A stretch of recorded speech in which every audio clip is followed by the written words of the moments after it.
It's on. Somebody help this man out. Yeah, it's on. Okay. All right. Let's give praise, glory, and honor to the Most High Yahuwah by way of our Lord Yahushua HaMashiach, John chapter 5, verse 39. And after that, Deuteronomy chapter 7. He got to check behind you. Go on, explain. I'll let you do it next time. You know what I'm saying? All I want to know is you going to do the dance, and is you going to sing Tom Jones? Nah. I'll sing praises unto the Lord. That I will. I'm saying, man, so you ain't going to come in saying it's not unusual? No. You know the song that nigga used to sing? I don't know the song. Oh, you know it. No, I don't. You know it. My short-term memory is not that great. I mean, that's not short term. I mean, I pretty much everybody in here probably watched the episode of Fresh Prince and caught that nigga doing that dance. I mean, I know the dance, but I'm not going to do it, and I don't know the song. Oh, you know the song. If you know the dance, you know the song. Okay. You know the I song. remember the song now. You know, like, I know you remember it. Just shot 3 grape seeds right in my face. We still love you though. You know what I'm saying? John 5:39. He say, search the scriptures, for in them you think you have eternal life, and they are they which testify of me. And you will not come to me that you might have life. I receive not honor from men, but I know you, that ye have not the love of Elohim in you. Hey, and also don't take that as an insult, because boy, Carlton was a fly dude, man. You know what I'm saying? He had some fly stuff on him. Everybody ain't gonna rock it, but hey, he wore it well though. Deuteronomy 7 and 20. He kept him old polo and heel fig on, with some khakis on, shirt tucked in, just like how yours is right now. Which sweater vest? You do sweater vest, don't you? I do. I know you do. You look like a sweater vest type of. Look how T looking. You know what I'm saying? You wait on that. You'll be waiting in your grave for me to put on a sweater. I'm talking about like this here. You've been done died, resurrected, and died again waiting on that. You can look all you want. Well, I meant what I said on that one. You know what I'm saying? That's not happening. I ain't gonna be walking around here with no Argyle sweater vest looking like Russell Simmons. Shirt up under. I ain't just doing bare arm. I mean, who talking about wearing? Of course you're not gonna wear a belt. That's even worse. Nigga come out the door, all he got on is a sweater vest. You know what I'm saying, nigga? You certified sodomite. Nigga got a sweater. I'm talking about if you see anybody, watch out, Liv. If you see anybody at any time with just a sweater vest on, that nigga is a sodomite. Man, look at man. I ain't got nothing to do with no uncircumcised. That man like boys. You know what I'm talking about? Because no self-respected man is coming out the door with just a sweater vest on. No. You know what I'm saying? Everybody in here know that's just not right. You know what I'm saying? It's just not right. You want to wear a sweater vest, that's your thing. Till you wait on that one now. You can skin, grin like this. The closest you gonna get, you gonna see Corey with one on. And you can catch me with that on. I don't wear sweater vests, turtlenecks, sweaters, or nothing.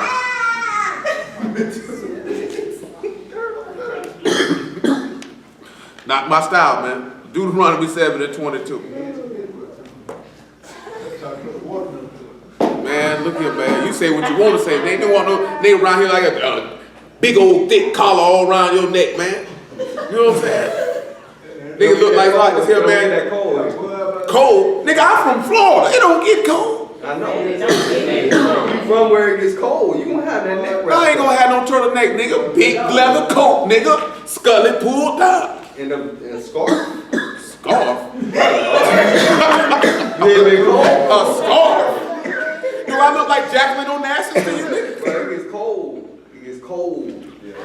Well, nigga, you better go ahead and get the big bubble down, man, with the fur on around it like this here, man. Around the outside of the hood, man. You know what I'm saying? Maybe have another hoodie up under that one there, man. It's called layers, man. I'm not putting on no scarf, man.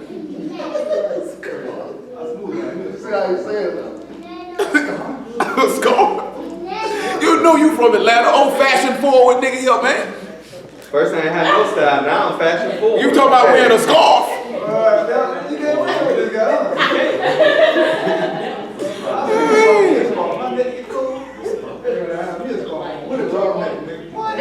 Yeah, that's late around here bagging them up, talking about you gonna have a scarf and ski neck or a ski mask on the sun. Then it's like this here, I'm coming to rob your whole household then. Well, I done been in the cold, boy. You wish you had. That's the What? Yeah, I know what you're talking about. Man, I was in DC when it was cold, boy. I was good. Okay. I'm good. I'm gonna be honest with you, man. I ain't going nowhere where the regular temperature in the wintertime is 20 degrees anyway. I don't belong here. That's why I came to Florida. Then it got cold. I'm gonna tell you just like what cuz say, man, we are tropical people, brother. Let the Europeans have that madness. You know what I'm talking about? I'm not with it. You know what I'm saying? What I look like going, I told them brothers in Detroit, they said, you gonna come holler at her? I said, it's too late now, man. I holler at you April sometime. You talking about one day that nigga told me, man, it was minus 10 degrees. What I look like being anywhere where it's minus 10 degrees? And that's the high. Man, I was telling them, man, like in February, I said, yeah, man, it's 75 degrees. He said, it's 70. What? Yeah, 75. That nigga say, man, it's 5 up here.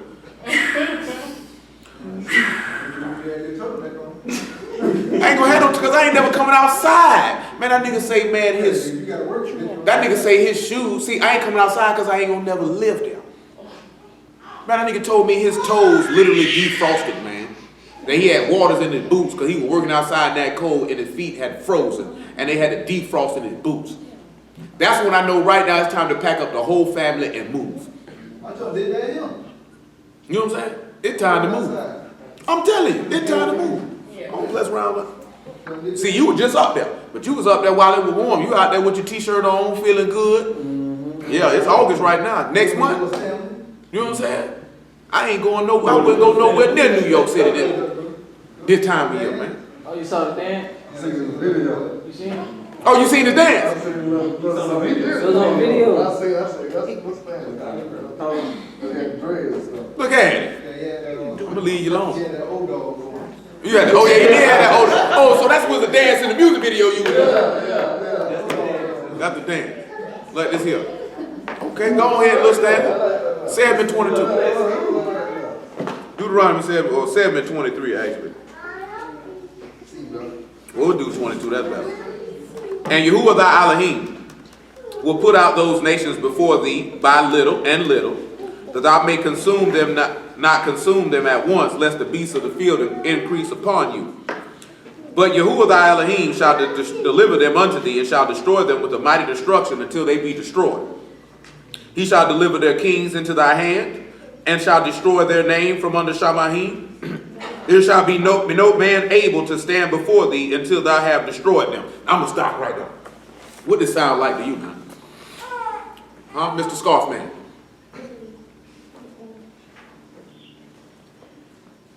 It's going to be gradual. It's not just going to be immediate, but eventually everybody's going to be done. And nobody going to be able to stand against.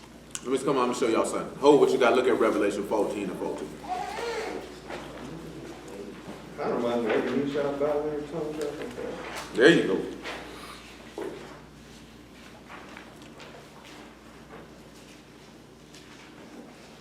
And it says, and I looked and behold a white cloud upon the cloud, one sat like unto the Son of Man, having on his head a golden crown and in his hand a sharp sickle.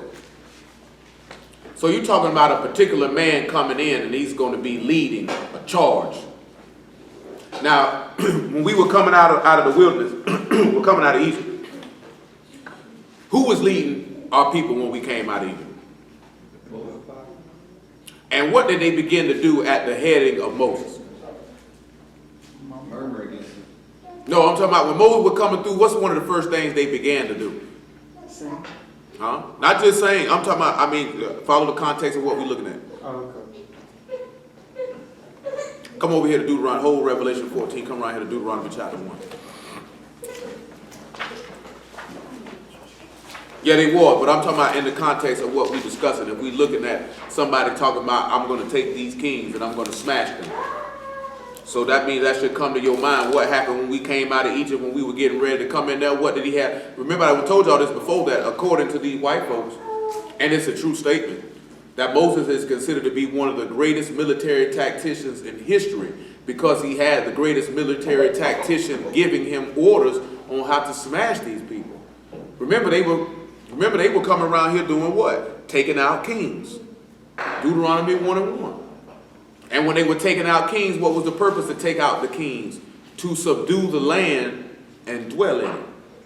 This is also dealing with what we looked at a little bit last night, which is receiving your reward.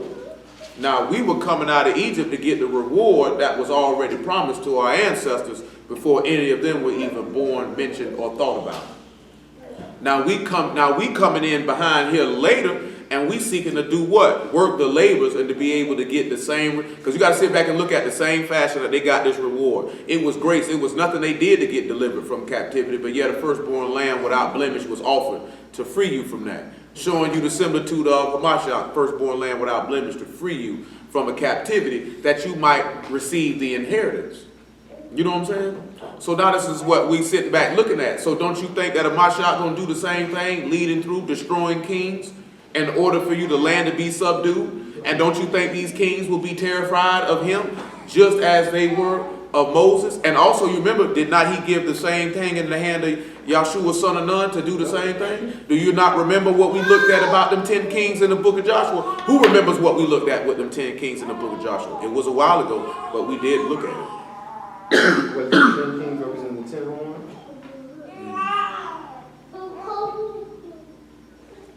We'll look at it again, though, just so y'all will see it. You know what I'm talking about? Because you got to remember, he going to crash these people. So, you know, like, yeah, not beheaded, but we finna look at it in just a moment. Like I said, you sit back and look at it. Everybody always talking about the crown prince in Saudi Arabia. Everybody talking about Obama gonna be, they gonna cancel the election next month. I was explaining this to Little Muffin before we proceed. How many of y'all been hearing about this stuff? They saying the financial collapse gonna happen September 23rd. How many of y'all have seen that though?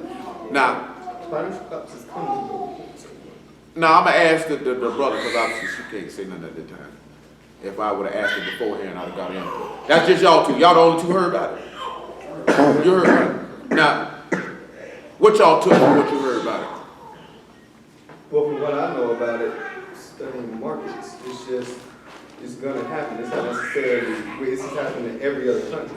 And once it does happen, it's going to be chaos and stuff. You're not going to be able to have any money. And so then they're going to let everybody run around crazy. And then they say it's going to be to the point that we'll be like, we want the military to come in. We want FEMA to come in. Because it's going to be chaos. Just to piggyback a little bit what he was saying, like when all that happened, they were trying to bring in how the Pope is coming from September 22nd to 27th to speak to the UN. Yeah, all that good stuff. So all that tie into the New World Order. What you took from that fact? What were you saying? Well, they was just talking about the significance of September 23rd, and people I had seen that. Yeah. See, I know a lot of So them. what happened on that day? In CERN, the part of the Black Dog Collector. Yeah, from what I done seen, they like, Obama supposed to meet the Pope, and basically they saying that, from what I seen, that the New World Order will take place on that day. Yeah. If any of y'all know anything, you supposed to have enough better sense to know that that type of move would not happen in that short period of time. That there would be a whole lot of things go down and lead up to that before you get to that.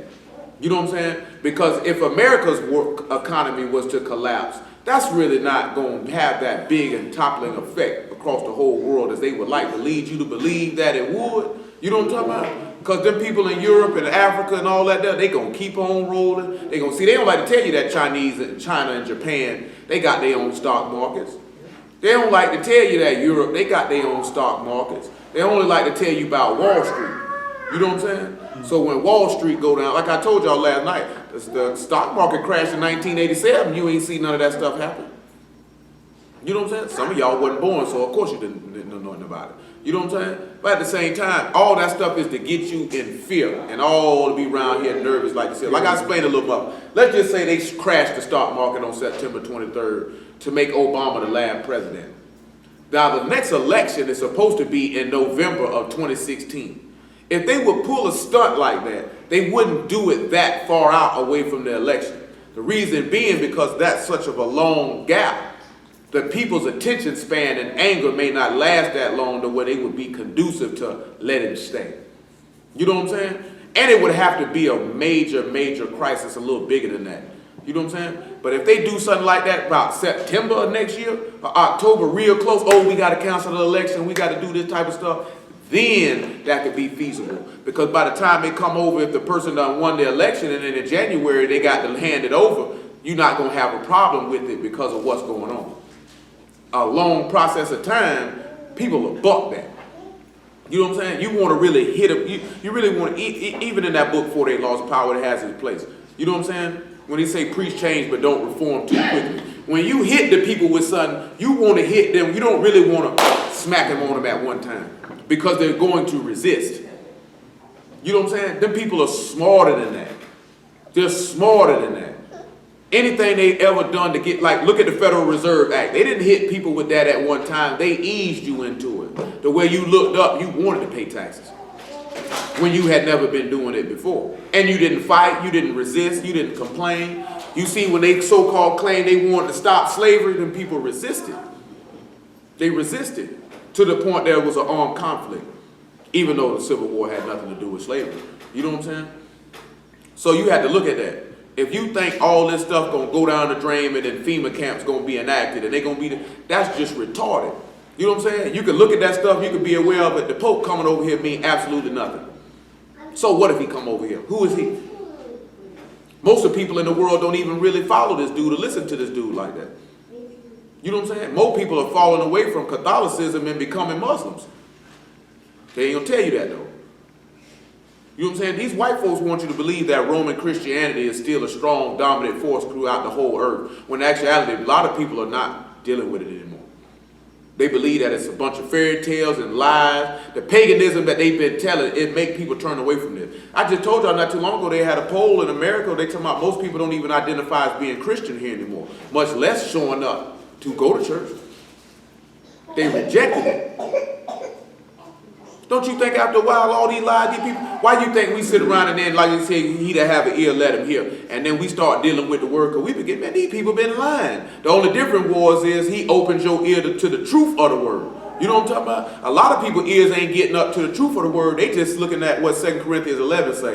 If they come preaching you another Yahusha whom we have not preached, you might bear well with. They know this, man. I don't want nothing to do with this Jesus character. He doesn't sound real.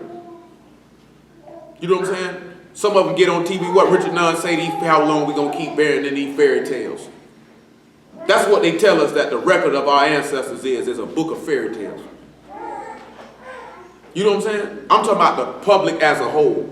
A lot of people as a whole like to say, I believe in the Lord, I love Jesus. But as a whole, they actually don't think none of this stuff is real. That's why people ask, where's the historical records of Jesus then? If he existed, where's it at? Say, I can't speak for Jesus. We can find Yahushua though.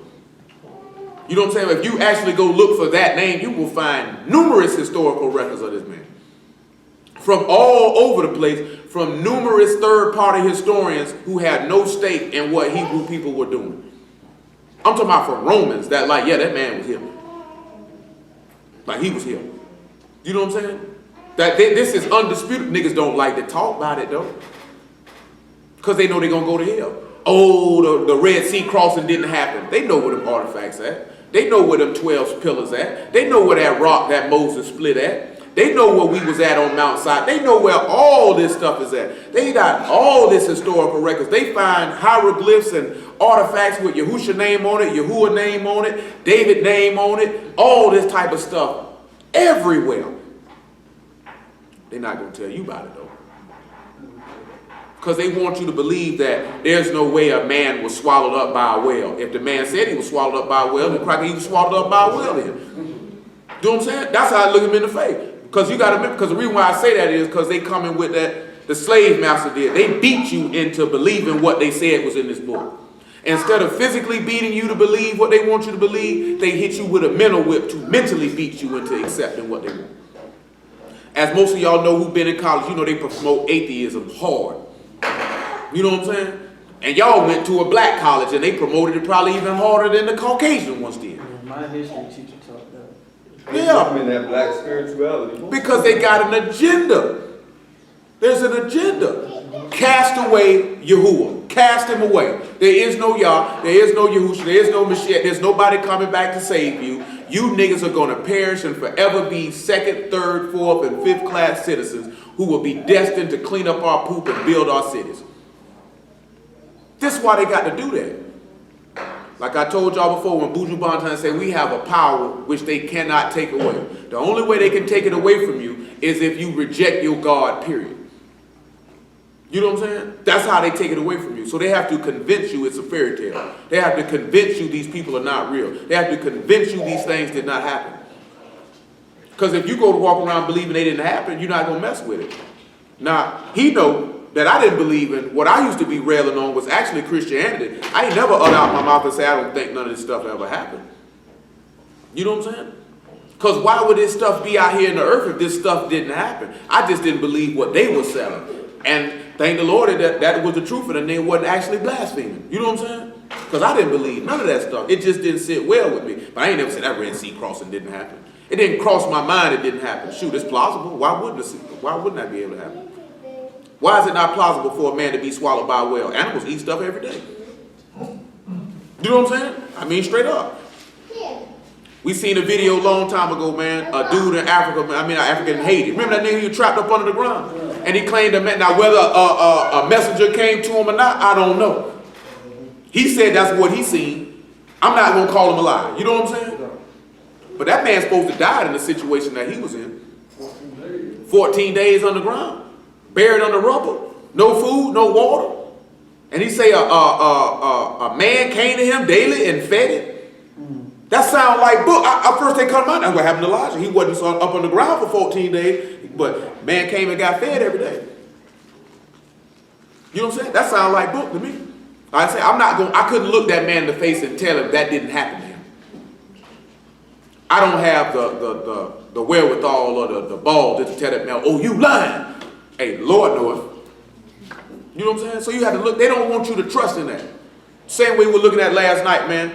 Hey, man, if you got thrown in the furnace that were burning that hot, the confidence that you would have in Yahweh, whether I live or whether I die, I'm willing to take that on. They don't want you to have that type of confidence. Where's your God? And I bet he can't save you. You know what I'm saying? We'll look at that too in a moment. Get your Matthew 27. Let's read the Deuteronomy 1. He said, these be the words which Moshe spake unto all Yasharal on this side of Jordan in the wilderness, in the plain over against the Red Sea, between Paran and Tophel and Laban and Hazeroth and Dizahab. There are 11 days' journey from Horeb by the way of Mount Seir unto Kadesh Barnea. And it came to pass in the 40th year, the 11th month, on the first day of the month, that Moshe spake unto the children of Yasharal, according to all that Yahuwah had given him in commandment unto them, after he had slain Sihon, the king of the Amorites, which dwelt in Heshbon, and Og, the king of Bashan, which dwelt in Ashtaroth and Edrei, on this side of Jordan and the land of Moab, began Moses to declare this law, saying. Now you see that he's mentioning about this here. Remember the lady in Jericho, Rahab, what she said? She said, we heard about y'all, right? Said, we heard about y'all. Y'all was smashing kings left and right. Let's look at this Matthew 27, about verse 44, 38 maybe, I was just going to mention. This is how they want you to feel when you in a state of affliction. This is how they want you to feel. So it take away your confidence. And after that, get Hebrews 11, about verse 33. They want you to don't have no confidence. See, you know what I'm saying? Because we looked at that last night. What did Nebuchadnezzar say? He said, boy, only your God got the power to make a deliverance like this here. And what did he say? He said, and bet not nobody speak against the power of the Elohim, the God of Shadrach, Meshach, and Abednego, or Hanai, Mishael, and Azariah. Boy, Nebuchadnezzar said, you bet not speak against them. Even when Daniel got through in that lion's den, he was sitting back like this here praying for him. Boy, don't let that happen to him. And when he came back, he said, was your God able to save you, Daniel? He said, yes, King. You know what I'm saying?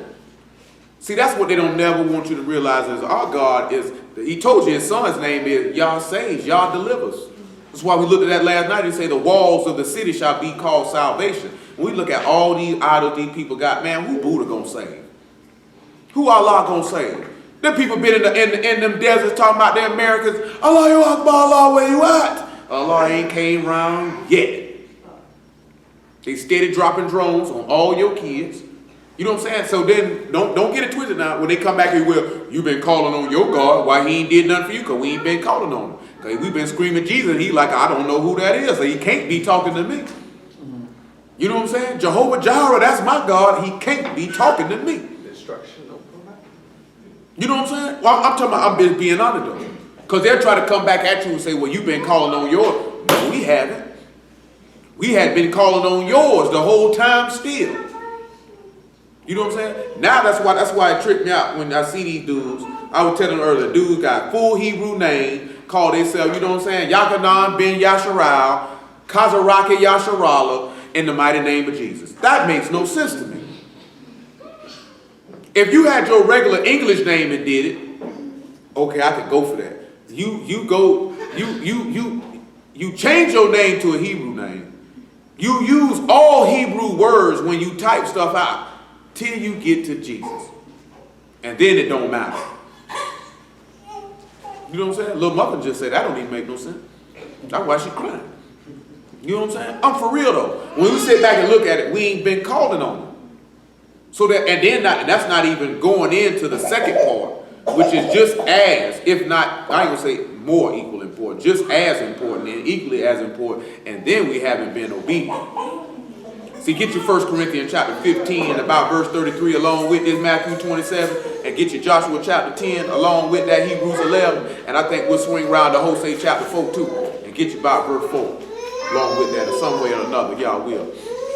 Make it fit all together. You all right, Tiz and Lizzie?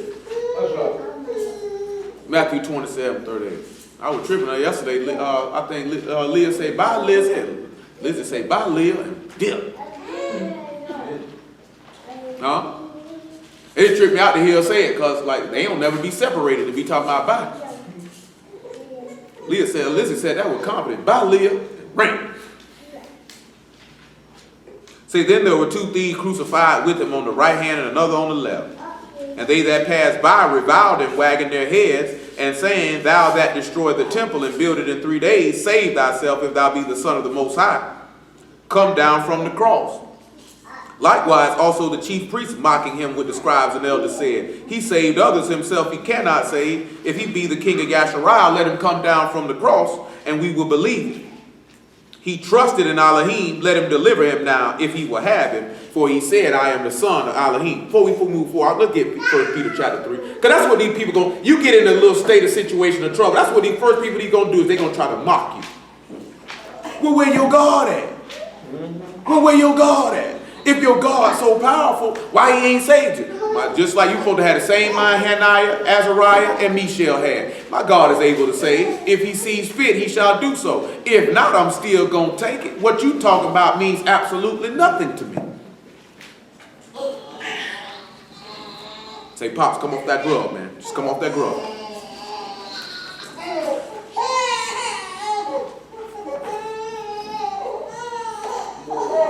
Pops, he said, you better tighten up. What is it, 1 Peter chapter 3? Let me make sure that's what I want.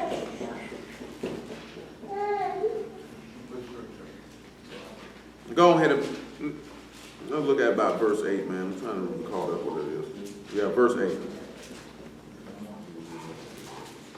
And we'll work our way down to 15, I believe.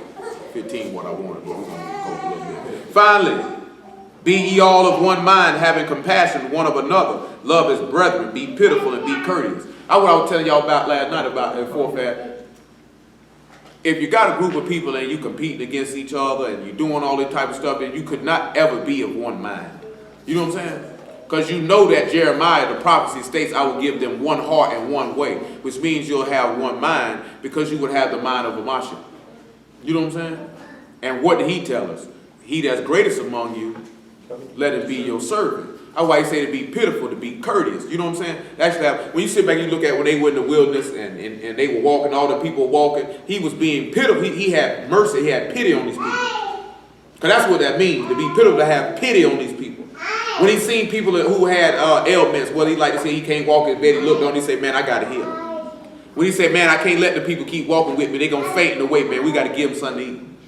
You know what I'm saying? When you look at most of these dudes, man, they don't have that love towards each other. Well, they see you in a bad state, I'm going to have compassion and pity on you to be moved to do something for you. But not just with those who are so-called quote-unquote in the house, but even when you see people who, period, that you don't know. You know what I'm talking about? I've been hungry before. So somebody come tell me that they hungry, whether I know them or not, and I have the ability to feed them, how could you not do that? I heard a dude once told me Nathaniel 7 say, you niggas wicked, you feed sinners. I'm like, I don't care sinner or not. Nigga hungry, you ain't gonna give him nothing to eat. Direct violation. Of course you know that's a direct violation. Because our law don't even teach us to do nothing like that. He told you in our law, if you got a vineyard, don't cut all the grapes down, but leave some for the poor. So that means the book tells you repeatedly to look out for the poor. Say the poor will always be with you. He said, he that have mercy on the poor, have mercy on his maker. You know what I'm saying? So when you look at somebody that's in a low state, regardless if they upright or whether they are crooked, if you do that, you showing compassion on Yah, because man is made in his image. You know what I'm talking about? And it don't matter what race they is. The difference is what a lot of brothers do when they go do that stuff, they got to go tell somebody. You know what I'm saying? It's one thing if it's somebody you know, like, man, what you been out here doing, man? I had to go shoot around here, feed the homeless real quick. You know what I'm saying? That's somebody you know who you deal with. They know you do them type. That's not an issue. But you know when you telling somebody you know you went and did that and you just wanted them to know that you did that. You know what I'm saying? You know somebody like, oh, where you at? I'm out here feeding people real fast. You can hear by that tone of voice, it's just matter of fact, it's just what I'm doing right now. Nigga come up talking to you, you know what, yeah. You know the other day, when I was downtown, I had fed a couple of people, you know what I'm saying? On my way to the bank. No, come on, my nigga, you just slid there. You could have just told me you went to the bank. There was no need for you to add that. You added that because you wanted me to know that. And you wanted me to know that so I could say, really, you fed it? Well, you was a good dude. But you were all right. You know, it's dudes do that. I see them do it on Facebook all the time. Go feed the homeless and record it and post it on Facebook. Feeding McDonald's. Take pictures of themselves doing it. You don't remember what the word said. You already got your reward. It's the glory of men. I'm going to tell you something, man. People who do stuff and don't tell nobody that they did it because that's what they wanted to do. Because they know that's what ought to be done. You know what I'm saying? I know they talk about a lot of celebrities and they be like, well, why they don't talk about what this person do for poor people? Because they don't want nobody to know. Because I do it because this was what ought to be done. When you see them, they love to do news stories and have cameras with them when they doing it. That's so you can say such a great person that person is.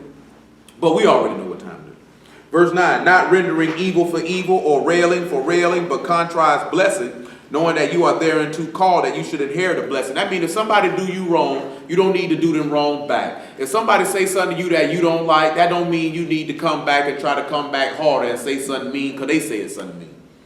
You seen the example of that when the Mashiach was on the tree. They were railing on him. If you be the son of God, come on down. If he'll have you, and he didn't say nothing back. He showed you that example. They railed on me. I didn't rail back. You know what I'm saying? They were cursing me. I blessed them back. I didn't curse them back. You know what I'm saying? The Lord showing you the example of what to do. Where you think people to get this stuff from? He that will love life and see good days, let him refrain his tongue from evil and his lips that they speak no guile. So you ought to be running your mouth talking about doing nothing wrong, and you certainly shouldn't be around here spitting out lies like grape seeds. You know what I'm saying? Oh yeah, absolutely. When you talk about, I told you the brother said, brother hit me the other day, well he said, man, he feel like the word nigga is profanity. You know what I'm saying? I said, I ain't gonna go that far. You know what I'm saying? Because I ain't gonna sit here and tell you sinned because you said nigga. Well, it says he say in the law it's a curse. I say indeed it is a curse. You know what I'm saying? It's a byword and a byword. Indeed. I would not. Woo! That's that 1987 slap. You know what I'm saying? But I'm gonna tell you now, calling somebody a female dog, even though that word actually is a real word, you know what I'm saying? Even in its proper context, I probably still wouldn't use it because I wouldn't want somebody to run their mouth. You know what I'm saying? But you know the words that people like to use for fecal matter or bovine excrement? You know what I'm saying? The word that people like to use for fornicate? That I would say that's some evil language there, sir. You know what I'm saying? If you's a nigga, you just a nigga, because a nigga is an adjective. You know what I'm saying? That is a descriptive term. That means that describes a behavior. You know what I'm talking about? I'm not going to tell you committing profanity like this here. I just already knew, like I say, the brother all right with me. I've already known for a while that he doesn't particularly care for that. You know what I'm saying? I myself, I have no problem with it whatsoever. You know what I'm saying?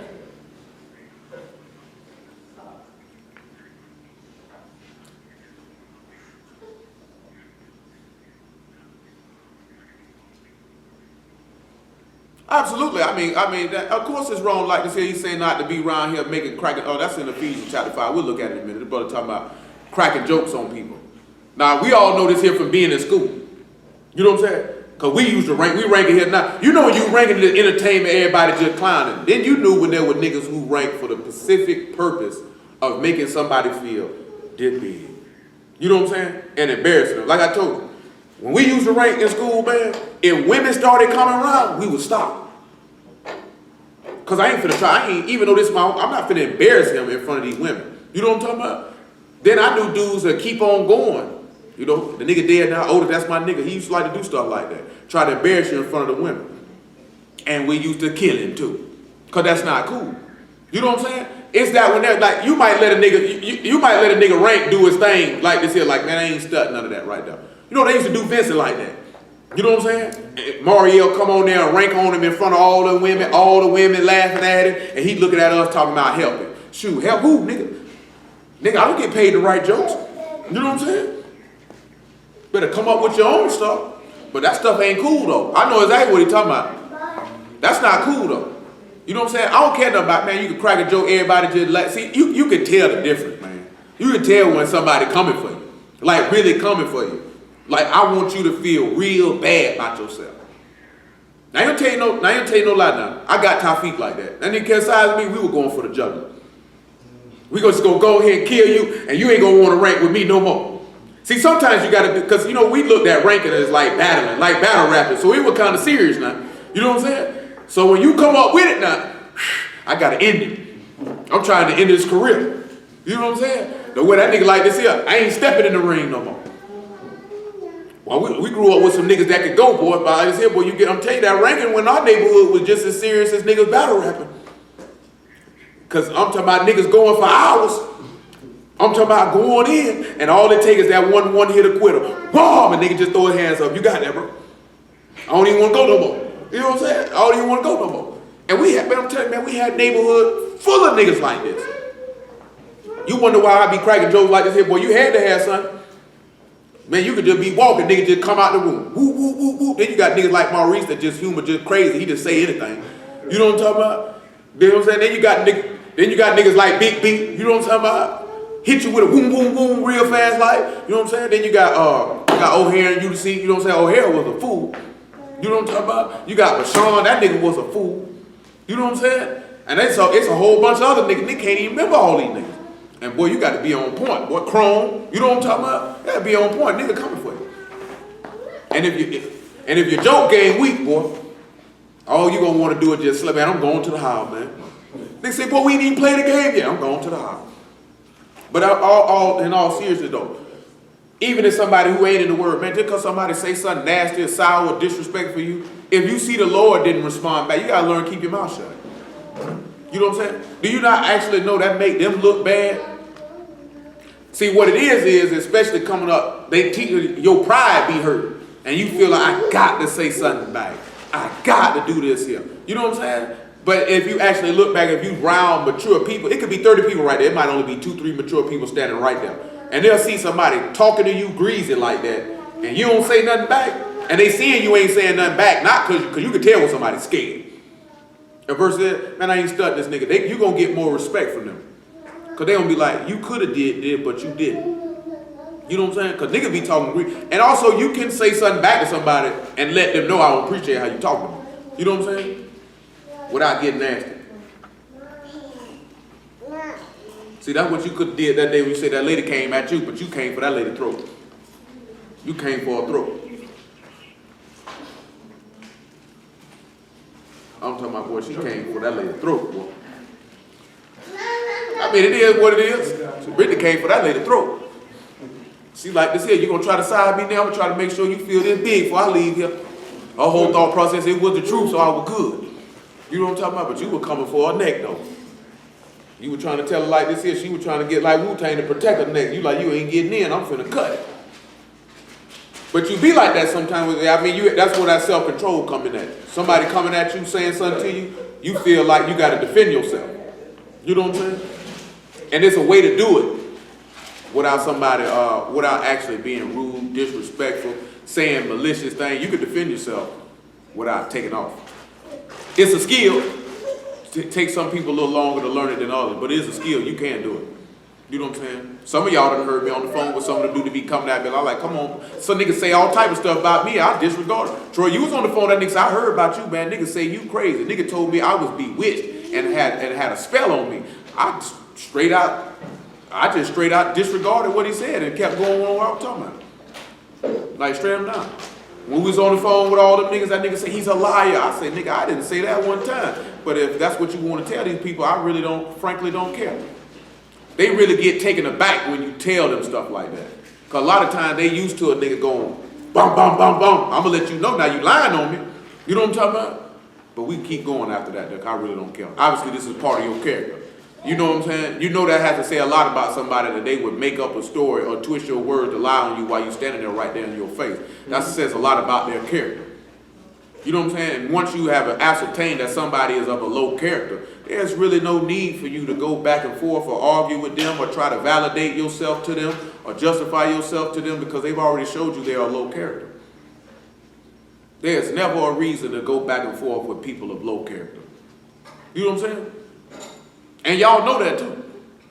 You know what I'm saying? What's the point of it? You think it's a point of it? No, they don't.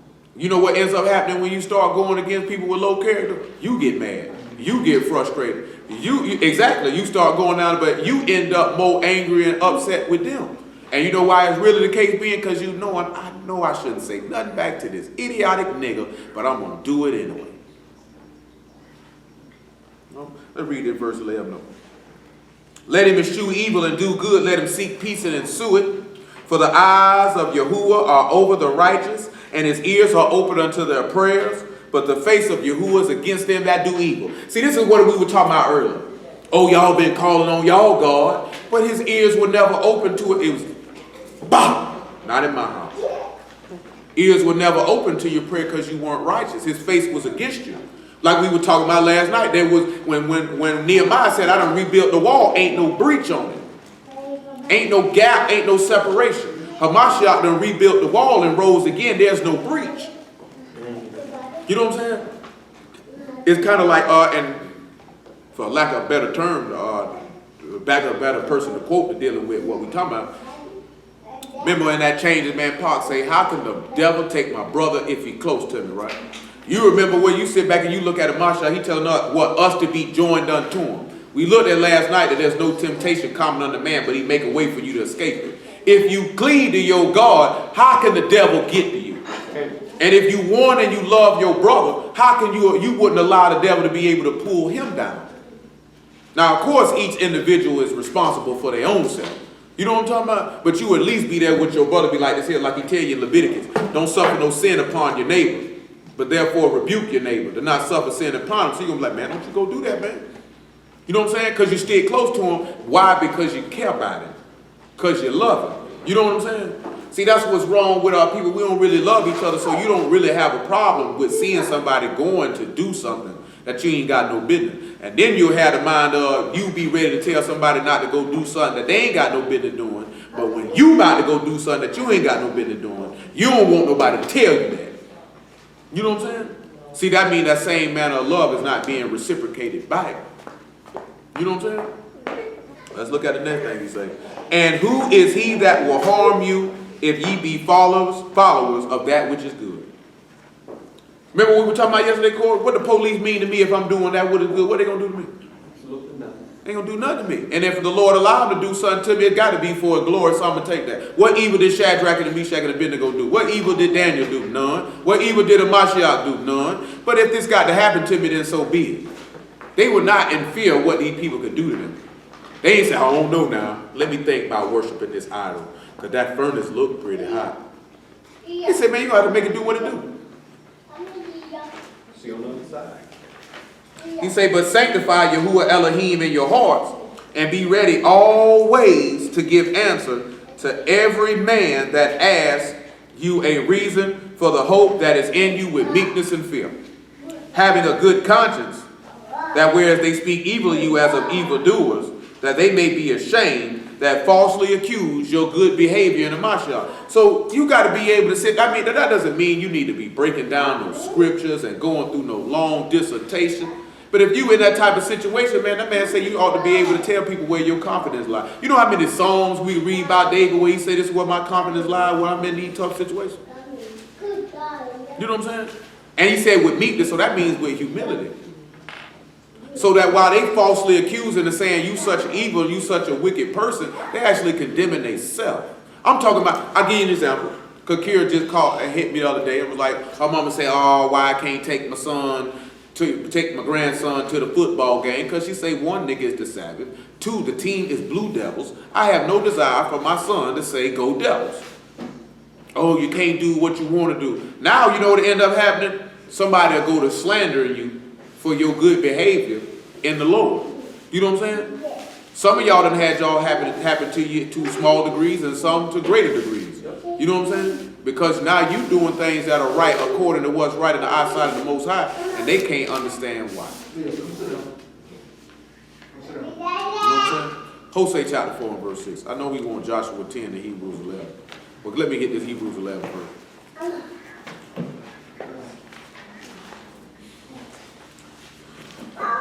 Hebrews 11 and about verse 32.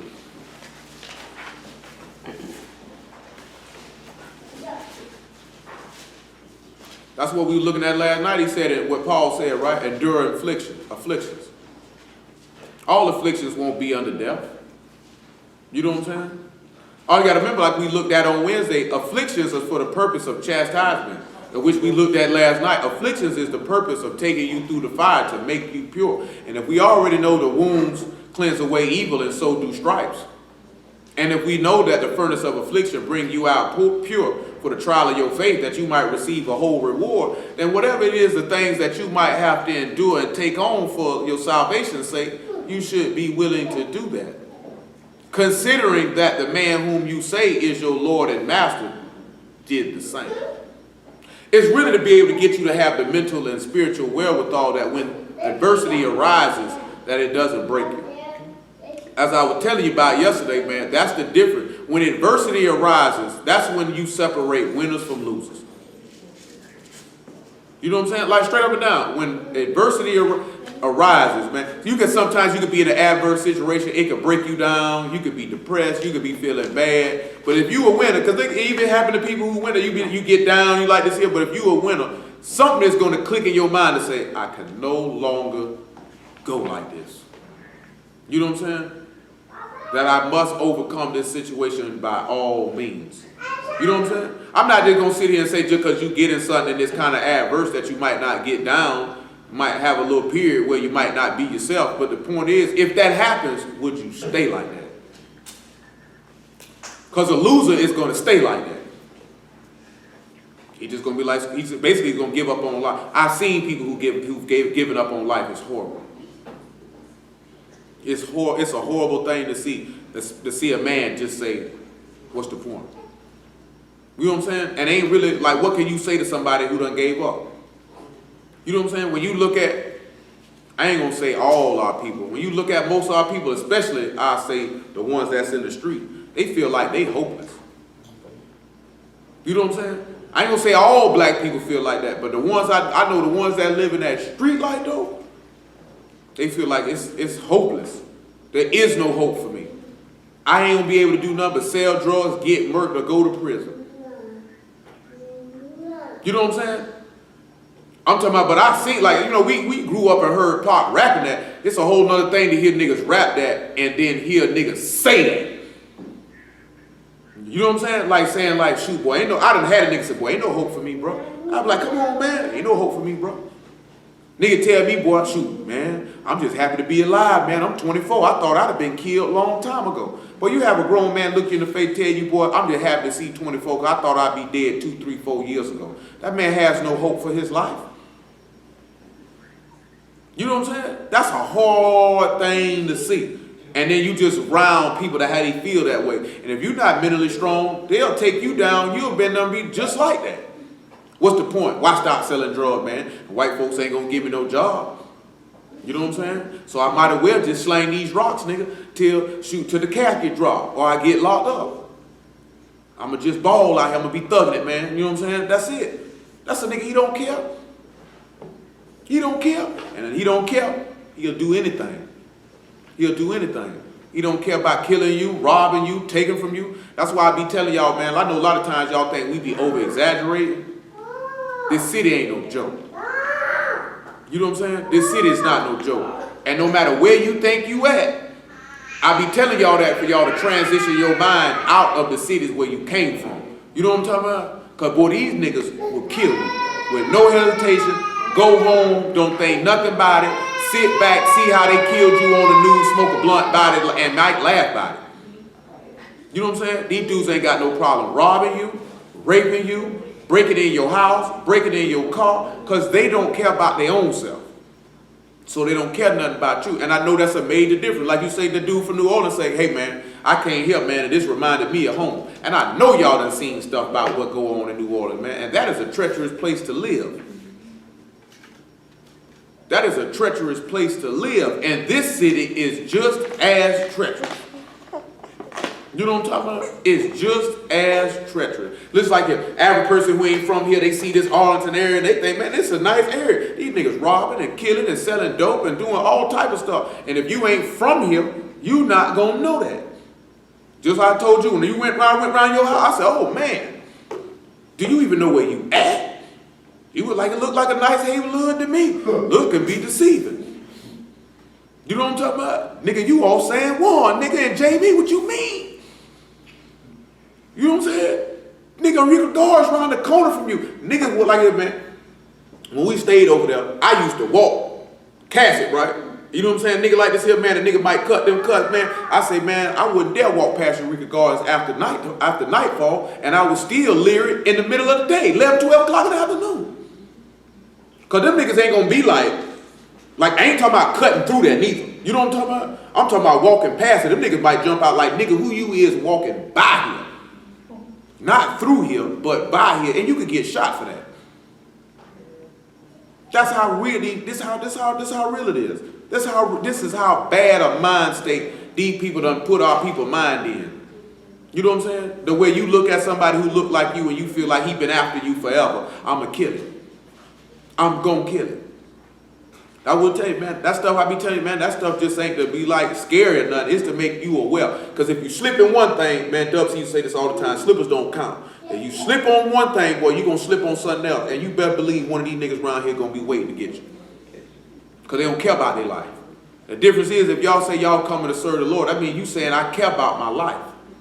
That means you trying to serve the Lord, that man, there's certain things that ought to increase.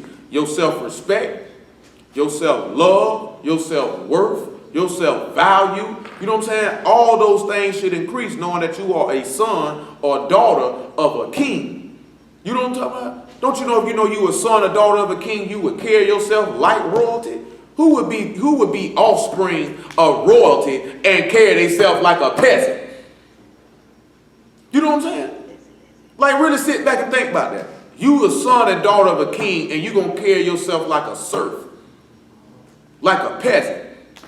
That don't make any sense. Because people who are of a royalty, they have confidence in themselves. They know their worth, they know their value, they know where they come from, they know their line, they know their ancestry, they know all that. What this nigga back there fart with your mouth, boy? I'm serious though.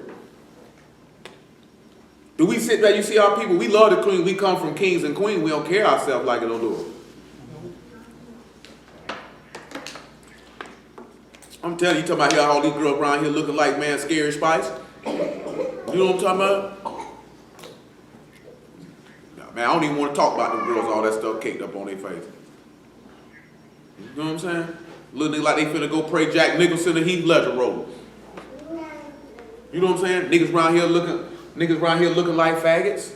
Your women looking like men. You got bulldaggers saying, I don't like men, but yet you steadily coming up pregnant though. I'm talking about the manly looking ones though. How you steadily coming up pregnant though? You got drunk with my homeboy. To my man, my homeboy with that gay stuff. Gay stuff? It's crazy out here, man. Hebrews 11:32, man. I don't know what to say. This stuff crazy out here. He say, what shall I more say, for the time would fail me to tell of Gideon and of Barak and of Samson and of Jephthah, of David also, Samuel and of the prophets, who through faith subdued kingdoms, wrought righteousness, obtained promises, stopped the mouths of lions, quenched the violence of fire, escaped the edge of the sword, out of weakness were made strong, waxed valiant in fight, turned to flight the armies of the aliens. Women received their dead raised to life again. Others were tortured, not accepting deliverance, that they may obtain a better resurrection. And others had a trial of cruel mockings and scourgings, yea, moreover, bonds and imprisonment. They were stoned, they were sawn asunder, were tempted, were slain with the sword. They wandered about in sheepskins and goatskins, being destitute, afflicted, tormented, of whom the world was not worthy. They wandered in deserts and in mountains and in dens and in caves of the earth. Now you notice that he said that some of these men could have been saved, but they said, I'd rather have a better resurrection. That was their confidence in their God. That no matter what happens to me, man, I know what I will obtain. Ain't that right, Tizzy Lizzie? Come on over to Jose 4 and 6. Tell him, Tizzy Lizzie. Lizzie. Lizzie. I think got her attention. Hey, Lizzie. Hey there, Lizzie. Jose 4 and 6. Well, I said verse 4 the first time. Oh, praise the Lord.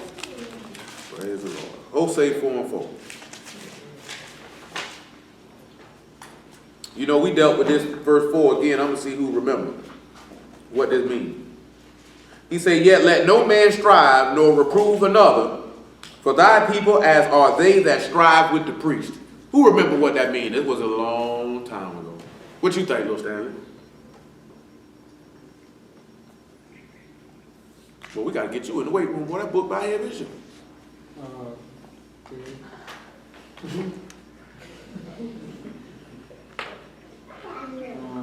What y'all think that means when he say this people are as people that strive with the priest? What is somebody doo-doo or fart? What that is?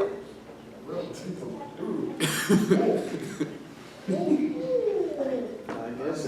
Well, ain't no man. You hold on, man. You got drove, boy. Boy, that ain't no breath there. That full-fledged fecal matter. What'd you say, Brother Terrell?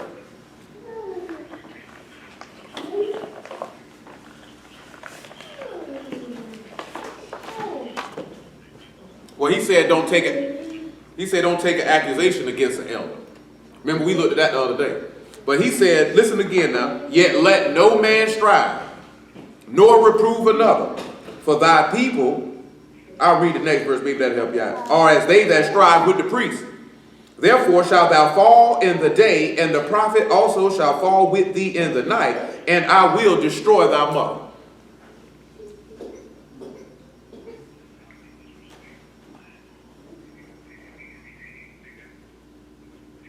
But what do you think this means about this is the people that strive with the priest? Y'all ain't got no idea? I think back to Moshe and how the people try to lift themselves up against him. When he says, what does that mean to strive? Huh? To go against him.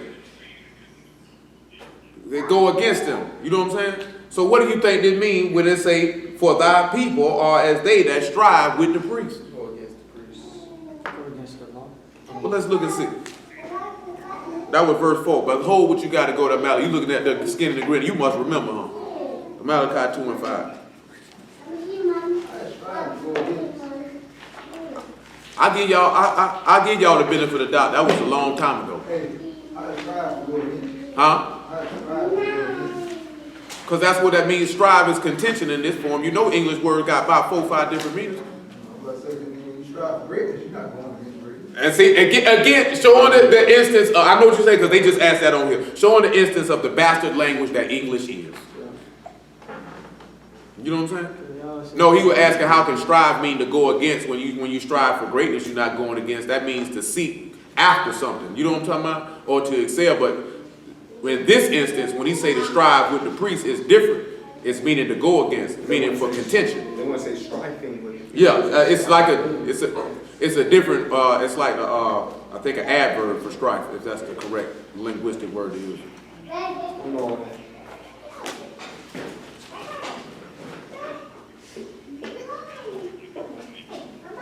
There you go, right there. That's what it is. Malachi 2 and 5. I want to say I give y'all some credit because that was a long ago. Some of y'all wasn't even around. Malachi 2 and 5. My covenant was with him of life and peace, and I gave them to him for the fear wherewith he feared me, and was afraid before my name. The law of truth was in his mouth, and iniquity was not found in his lips. You see that again because he said, don't let no guile be found in your mouth, when we read in Peter. You know what I'm saying? So how you going to sit back and you going to get your Revelation 5 and 9 to go along with this? We still going to sit around here to Joshua chapter 10 and 1 Corinthians 15 and 33, y'all permitting. And also finish out, now we done with Deuteronomy chapter. And we'll finish Deuteronomy chapter 7 that we started with, y'all permitting. He says, neither was the law of truth was in his mouth, and iniquity was not found in his lips. He walked with me in peace and equity, and did turn many away from iniquity. For the priest's lips should keep knowledge, and they should seek the law at his mouth, for he is the messenger of Yahuwah of hosts. Now we know, was a Mashiach a priest? Well, let's see if these people wanted to strive against this priest then. Let's just look at Matthew 22. Let's see if they want to go argue with him. You got these niggas out here right now, 22 and 22. You got these niggas out here right now talking about I'm priest Ahawam. Got niggas talking about I'm a high priest. And if you see any man say he a high priest, he ought to be slapped. Me don't see it. Immediately. I'm talking about slap him with a brick. Yeah. Yeah, I think so. Slap that nigga with a brick. He don't need no palm. Slap that nigga with a brick. I'm telling you, they walk up with him with a good man, 22 and 22. You get you one of them good red bricks. You know what I'm saying? Wow!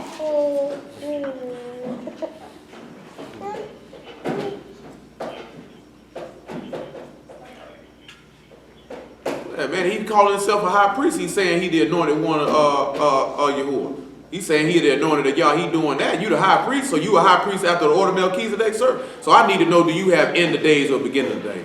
You live forever. Where your mom and dad at? Oh, my mama around the corner. My mama at the house. Wow, you ain't no high priest. You hit him with that Batman slap. Wow, you ain't no high priest. Your mama alive. You got a mama, nigga. There was one dude say he called. You got a daddy, fool. Yahweh been Yahweh and then mama and daddy. Hulan Mitchell Jr. They say with the Power Ranger suit on, huh? Some of y'all gonna start this here. Ninja Turtles start singing that song dressed like Master Splinter on the street. They all right. He said, matter of fact, I'm gonna make it verse 15. We ain't gonna read all that stuff. We look at that another time. He said, then went the Pharisees and took counsel how they might entangle him in his talk. And they sent out unto him their disciples with the Herodians, saying, Master, we know that thou art true and teach the way of Elohim in truth. Neither care thou for any man, for thou regard not the person of men. Tell us therefore, what think thou? Is it lawful to give tribute unto Caesar or not? Now, what is tribute, everybody? We done dealt with this before, but for those who may have never heard it before. What is tribute? Yes. Tribute ain't sin. They just add. You all right? What is tribute? Taxes. That's taxes, right? So they just asked him, should we pay taxes or not? Let's see what he says. Yahusha perceived their wickedness and said, why tempt ye me, you hypocrites? So they striving against the man right now. They coming at the priest asking them, should we do this? Because they just say, we know you teach the way of the Most High in truth. He just said the law of truth was in his mouth. So they know, they just walked up and say, we know you a priest. What you think we should do? Let's see what he told them. Show me the tribute money. They brought unto him a penny. Now you heard what he said? Show him the tribute money. They brought to him a penny. Don't you realize? I just broke this down to y'all while I was talking to you about it. I didn't talk to everybody about it. Any one of y'all got a dollar bill of any denomination in your pocket, pull it on out and look at it real fast. I'm serious now. I'm talking about everybody. If you got one in your pocket, then pull it out and look at it. I'm doing it for a reason. I guess don't nobody carry no cash on them. Yeah. You ain't got no cash on you. Okay, I'll do it. Man, come on, man, because sometimes some exercises are good for you to do them yourself. Yeah, I bet it is. You look like a nigga want to be passed around. Ooh, we're going to pay. You know what I'm talking about? Yeah, I ain't talking about that. He gonna pass you around this room. I'll tell you, think I did you wrong. Oh, you come on around here, boy. Get Tombstone Power Drive. Now you see this right here? What's the first thing that's at the top of this bill? What it say? Federal Reserve. That's the correct answer. And one of the wickedest bastards that ever lived, who this city happens to be named after. Andrew Jackson. The city is named after him. You know what I'm saying? Andrew Jackson? Yes, the city's named after. All you gotta do is go down there by the Jacksonville Landing. You'll see a nice statue of that rat bastard. You know what I'm saying? Okay. He still put the Indian. Huh? He put the Indian. Yeah. This man around here say, he was fighting the Indians, man. They say all the warriors were gone. So this rat bastard say, I'm gonna come back around and kill all the women and children like I done did something. So he killed the Indians and they put No, the Indian warriors, the ones who would have put up a fight, he did what Amalek did. You know what I'm talking about? He went and fought the weakest people he could fight and then claimed, I am a warrior. All he killed was women and children. That's who the high school out. He said, boy, I'm talking about, boy, a lot of these schools in Jacksonville are named after Confederate soldiers, Ku Klux Klansmen, and some of the most racist. Man, we got a high school named after Robert E. Lee here. They were crying about Nathan Forrest and got a school named after Robert E. Lee, the general of the Confederate Army. I just told you about Andrew Jackson. Look how wicked he is. And guess where Andrew Jackson at? A predominantly black school. You know what I'm saying? Robert E. Lee, a predominantly black school. You know what I'm talking about? Then we were looking at some of them. I forgot, man. We like Andrew Robinson, Susie B. Tobe. We don't even know who are these people.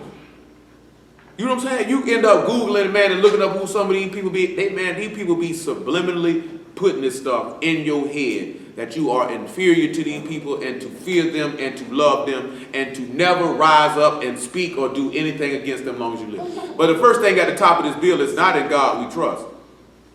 It says it is a Federal Reserve note. That means if it's a Federal Reserve note, that means that this is a debt note. Now, of course, when we sit back and look at this, on every bill, on the $1 bill, you got George Washington, 33-degree Freemason. Abraham Lincoln on the 5, I think they just put him on there because they murked him and wanted you to feel good about him. Alexander Hamilton, 33rd-degree Freemason. He was killed in a duel. He was the first Secretary of Treasury of the United States of America. You know what I'm saying? $20 bill, you've got this bastard. You know what I'm saying? $50 bill, you got Ulysses S. Grant, head of the Union Army. He was not the initial head of the Union Army. He came later. You know what I'm saying? And then on the $100 bill, everybody knows Mr. Franklin. Mr. Franklin was a deist. You know what a deist is? Huh? A deist is somebody that believes there's a greater power, but not in a God. Oh, a deity, a deist. A deist. You know what I'm saying? He also was a 33rd-degree Freemason. You know what I'm saying? Now, obviously, these were not kings, but in the eyesight of these people are kings. I just seen somebody make a bill, a $25 bill, and put Obama on the front of it. Just something, I think, not a deist. They're trying to put Harriet Tubman on this one. Yeah. Are kings, you know what I'm saying, or rulers.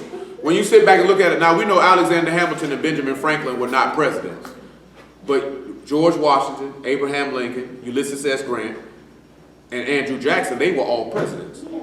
You know what I'm saying? I think Ulysses S. Grant might have been the only one besides Lincoln that only served a 4-year term.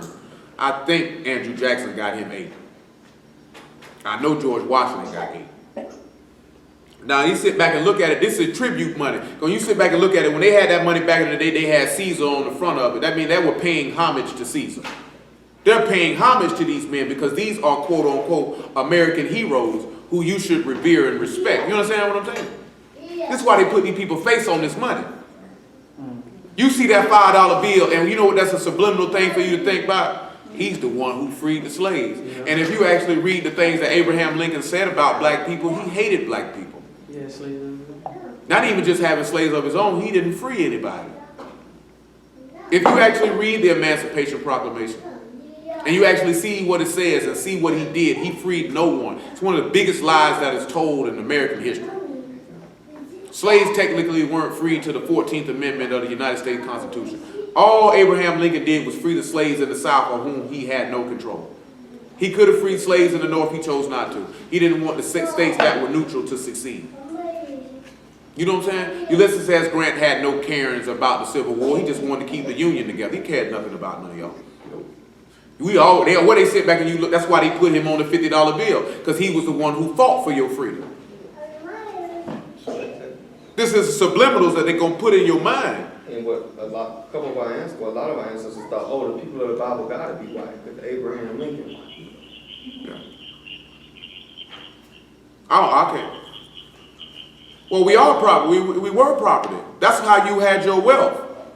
The more slaves you had, the more money you had. Why you sit back and you turn around and look at sports right now and they call the athletes on the team assets? That's what they call them, assets. And they get mad at people like Rasheed Wallace or other athletes when they say, man, this is slavery. But then you turn around and call me an asset. I'm not an asset, I'm a man. And then, of course, y'all know about George Washington. I never told a lie. That's a lie in itself. You know what I'm talking about? Cutting down the cherry tree. Can't trust no nigga with wooden teeth and a wig. Actually, it was slaves' teeth. Huh? It was actually said it was slaves' teeth. It wasn't wooden teeth. It was slaves' teeth? Yeah, he used to cut the teeth out of the slaves and put it in his. I wouldn't put it past the old stinking faggot. Around here like they said, boy, if he a 33rd degree Freemason, you know he liable to do anything. He said no. You know what I'm talking about? All he don't like to say is fire in the hole. That's all he want to say. Nasty bastard. You know what I'm saying? Straight up and down. But when you look at that Federal Reserve note, that's tribute money because that's a particular family's money. You know what I'm saying? So when you around here and you getting that money, you giving me tribute back. Because I'm allowing you, because I told you, they allow the United States government to use their money. You go read the United States Constitution, the only people that can coin and mint money is the United States Congress. That's the only people who can do it. The Federal Reserve has no lawful authorization, according to these people's own laws, to coin and mint money. They give money to the United States. I mean, whether you put it in the bank or not, it doesn't make a difference. It's the Federal Reserve's money. It's theirs. It doesn't belong to the United States. That's why it says at the top, Federal Reserve note. If it belonged to the United States, it would say United States note. This is why Kennedy and one of the reasons why Kennedy and Lincoln were murdered. One of them, not the number one. I like to say they both were no good sinners anyway, so they were getting what was coming to them. I might give Kennedy a little credit. He might have had a little something in his heart for black people. He might have a little something in him. I ain't gonna say he ain't had none. He might have a little something in him. You know? But I mean, come on, man. This man was sleeping with multiple women in the White House. Man, these dudes were junkies. See, sometimes we get so happy that somebody make a move for us that we put them on a pedestal that they ought not be placed upon. You know what I'm saying? Oh, Martin Luther King did this. You know, Martin Luther King tried to stand up. Martin Luther King liked to smoke cigarettes and trick with prostitutes. Now, how you gonna trust a man who ain't even faithful to his wife? You know, if a man ain't faithful to his wife, he can't be faithful to anyone in any capacity. Because you looked that woman in her face and said, I love you. I will be with you and only you. And then 30 minutes later, you was in somebody else's milk. And then the worst part is you were tricky. See, they don't like, I told y'all, man, they made that movie about it. And Mary J. Blige was in it. They said a lot of stuff they didn't want to put in that movie because they didn't want to destroy, they didn't want you to see the real him. At least with Malcolm X, what you seen pretty much was the real him in that movie. That was him. I mean, they even called it like compared to Martin. This guy's a sinner. Yeah, I know. That's what they said. Because they said he actually lived what he was talking. They love to put Muhammad Ali up in your face. This man had 8, 9 wives. Stayed cheating on his wife. Just because you stand up and say you're not going to fight a war and you make some nice little catchphrases don't mean that you're really an honorable man. Because truth be told, you can't respect a man that can't remain faithful to a woman that he says is his wife. You married this woman and you can't even be. That means every time you went and laid with another woman, you looked that woman in her face and you lied to her. You know what I'm saying? Where were you at? Just at the gym training. No, you was knee deep in another woman. So that says a lot. I'm being honest, that says a lot about your character, though. That says a lot about your character. Okay, you stood up and you spoke against them white people, and we appreciate that. You know what I'm talking about? At the same time, though, you're a man of low character. Because there's nothing sour that has ever came out about what Malcolm X did. He might have been an idolater. After all these years, ain't nothing came out about he was sleeping with this woman, or he was doing this, or he was doing that. Y'all done came? Because I ain't never seen nor heard nothing about it. You know what I'm saying? Everybody who was around him during that time, boy, the boy was doing some crazy stuff, man. You don't hear none of that about it. Just imagine if the Lord would allow him to actually have the word, man, what he could have did. Because he was in idolatry. He was in nothing, but he was living it, though. He was living it, though. Verse 17, though. Listen.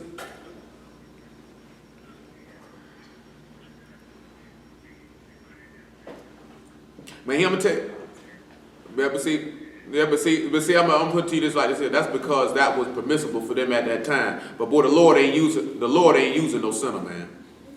What could the Lord do? What can the Lord do with Martin Luther King around here smoking cigarettes, committing adultery, and that man said if you commit adultery, you ought to be killed? What are you going to be able to do with it? I can't do nothing with this nigga. You know what I'm saying? Accordingly, when we know the word say all this preacher's supposed to be blameless, so I can't even do nothing with you, sir. You know what I'm saying? 17 again, he say, tell us therefore what think thou, is it lawful to give tribute unto Caesar or not? But Yahushua perceived their wickedness and said, why tempt me, ye hypocrites? Show me the tribute money. And they brought it unto him a penny. And he saith unto them, whose is this image and superscription? They say unto him, Caesar's. Then saith he unto them, render therefore unto Caesar's the things which are Caesar's, and unto Elohim the things that are Elohim. So let's look at 1 Corinthians chapter 6 on that. So you know what he just told them? Is these Federal Reserve notes, are they the Most High Yah's, or are they these white folks? They give them their money then. They give them their money then. They give the Rothschilds and the Rockefeller, give them people their money then. You know how many Israelites be around here trying to scam on not paying taxes? I had a brother tell me, I'm going to rob them like they've been robbing us. I said, you know you a conniving thief, right? How? They do it to us. And you going to do it back. 6 and 19.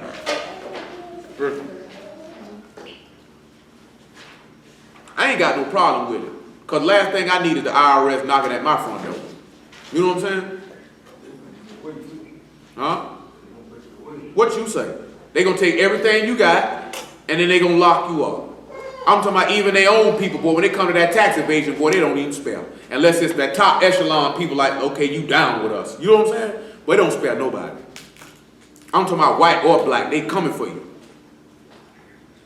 That's the only charge that I know of, boy, that they don't even discriminate. Unless you in that top 1% and you run with them. That's not a law. So you can't say it's a charge. I mean, guess what? It is a charge in maritime law. I know it's not. I know it's legally not binding, but that's what the Lord turned around and screw if it's a law or not. He said if it's theirs, give it to them. See, because you know what's going to end up happening? Since he mentioned that, what you got? Come over here to 1 Peter chapter 2. We come up like this. You know what ends up happening? Because he just mentioned Wesley Snipes, right? Because I just was explaining this to Corey yesterday. Wesley Snipes knew about that Uniform Commercial Code discharge thing and all that, and they still locked him up. Because if you don't know what you're doing on that paperwork correctly, they're going to hit you for defrauding the government, and you out of here. Like I asked him, because I know you know who they is. I say, man, you know who Fritz Sprigmeyer is? He was like, no. He would teach about that Uniform Commercial Code. And you know what they did? Put a false armed robbery charge on him and locked him up for about 10 years. You know what I'm saying? Kent Hovind go around not only just crashing evolutionists, he talked about that Uniform Commercial Code discharge stuff too. And what did they do? They put a charge on him. You know what I'm talking about? That stuff ain't even work. It's good to let people know about it. But you talking about actually getting the paperwork and acting it, doing it, talking about, I am not that corporate entity. I don't have to pay. It's not worth the hassle. When your God already told you who image and superscription on that money. You look on it, you see a white man on it. White people gave it to you. Give it to him. Screw it. He even told you that in Matthew chapter 17, man. He said, Peter, man, what you doing? But then he told him, lest they be offended, give them one for me and for you. Because we don't need no trouble with these people. We trying to live a peaceful life. I ain't got time to be fooled up with y'all. 2 and 14, 2 and 13. I ain't got no time to be arguing with you. Because maritime law is very extensive, it's very complex, You got to really know what you're doing when you filing that paperwork and discharging. And like I told you, and then you got to trust the devil. Then you got to trust the devil. As them people over there in Iran like to call America the great Satan. You got to trust America to keep their word. Now, how that been working out for you? You know what I'm saying? That's why I be telling dudes, because, man, I'm telling you, he's seen the stuff I had. I came out of prison. I had all of that. Only thing I said, I should have threw it away. I should have kept it just for informational purposes so y'all could have seen it. Man, I had all of that stuff, man. I'm telling you. Man, when I started dealing with the word and ran across some stuff, and it just clicked, the Lord put in my mind, you might as well get rid of that stuff, man. Man, you asking sinners to be true. You asking liars to be honest. You know what I'm saying? That clicked my, I'm telling you. When of y'all can think any time in American history, America been on the up and up? Yeah, same here. I've been trying to figure it out for 35 years. Y'all find something, y'all let me know. Make it 12. Listen what he say. He said, have your behavior honest among the heathen, that whereas they speak against you as evildoers, they may by your good works, which they shall behold, glorify Elohim in the day of visitation. Submit yourselves to every ordinance of man for Yahuwah's sake, whether it be king or as supreme, or under governors as unto them that are sent by him for the punishment of evildoers, and for the praise of them that do well. For so is the will of Elohim, that with well-doing you may put to silence the ignorance of foolish men, as free, not using your liberty for a cloak of maliciousness, but as servants of Elohim. See, we know we free, even though we captive. And the first thing we sit back and look at is, I'm going to be malicious. I ain't going to give you no money.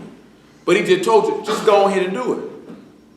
Just go ahead and do it. Because I know that nobody want to pay no taxes. I already know there's not a single law on the books that requires you to pay income tax. This is actual fact. It's not even hard to find. They don't even hide this in their law book very deep. You know what I'm talking about? But then, okay, that's true. Now what you going to do when you try not to do it? Like I was telling Corey, I told you about it when it happened. This is about 2009. Rick Sanchez was on CNN. He got fired from CNN. He was an anchor, came on about 4 o'clock in the afternoon. And there were people in Atlanta, they were using a uniform commercial code discharge to get houses. And they were doing it correctly. And when they were getting on the news, they were slandering these people, trying to say that they were squatting. You know what I'm talking about? Well, these people were fired because he mentioned it. He slipped and he mentioned what they were doing. And he let it be known their paperwork was on point. And you know what they ended up doing? Locking all of them up, taking all them houses. Because at the end of the day, who's going to believe you? I read about a case in Indianapolis, Indiana, about 86, 87. Certain things that did do to discharge, to show that he didn't have to pay taxes. At the same time, this is a Caucasian.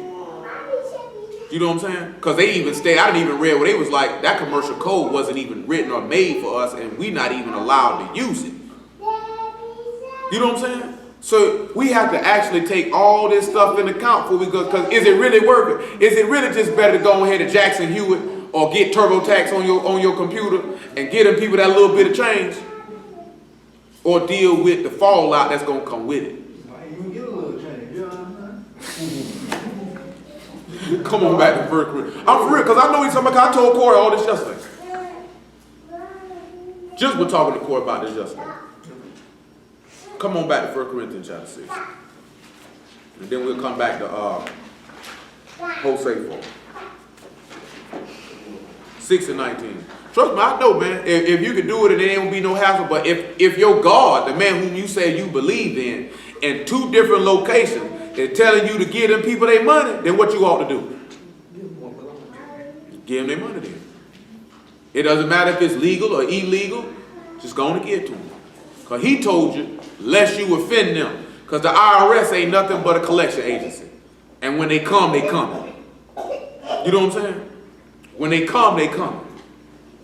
Nigga, I'm trying to think of some celebrities that just come. They came for Red Fox. They came for Jermaine Dupri. They came for Pete Rose. They came for Will Smith.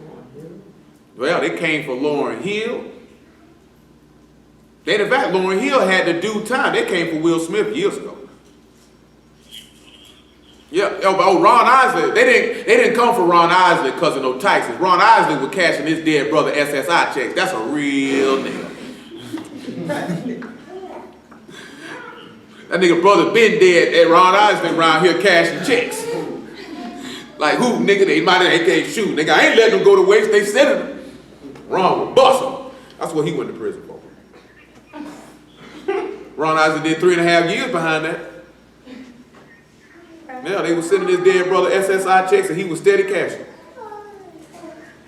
I can't tell you no lie. If I was still in the world, I probably did it too. Shoot, they slipping. I'm finna bust that. You know what I'm saying? Shoot it right on round up to them Arabs. They don't know the difference. See, the only difference is Ron Isley did it for a few years. I ain't gonna have the heart to do it that long. Ron was bold. No, because I know, man, you can't keep, after a while, somebody gonna catch this nigga dead. You know what I'm saying? Ron, like, screw it. He did them 3.5 years like a champ. When you realize Ron Isley got to be about almost 100 years old, you know the nigga was making records in the 50s?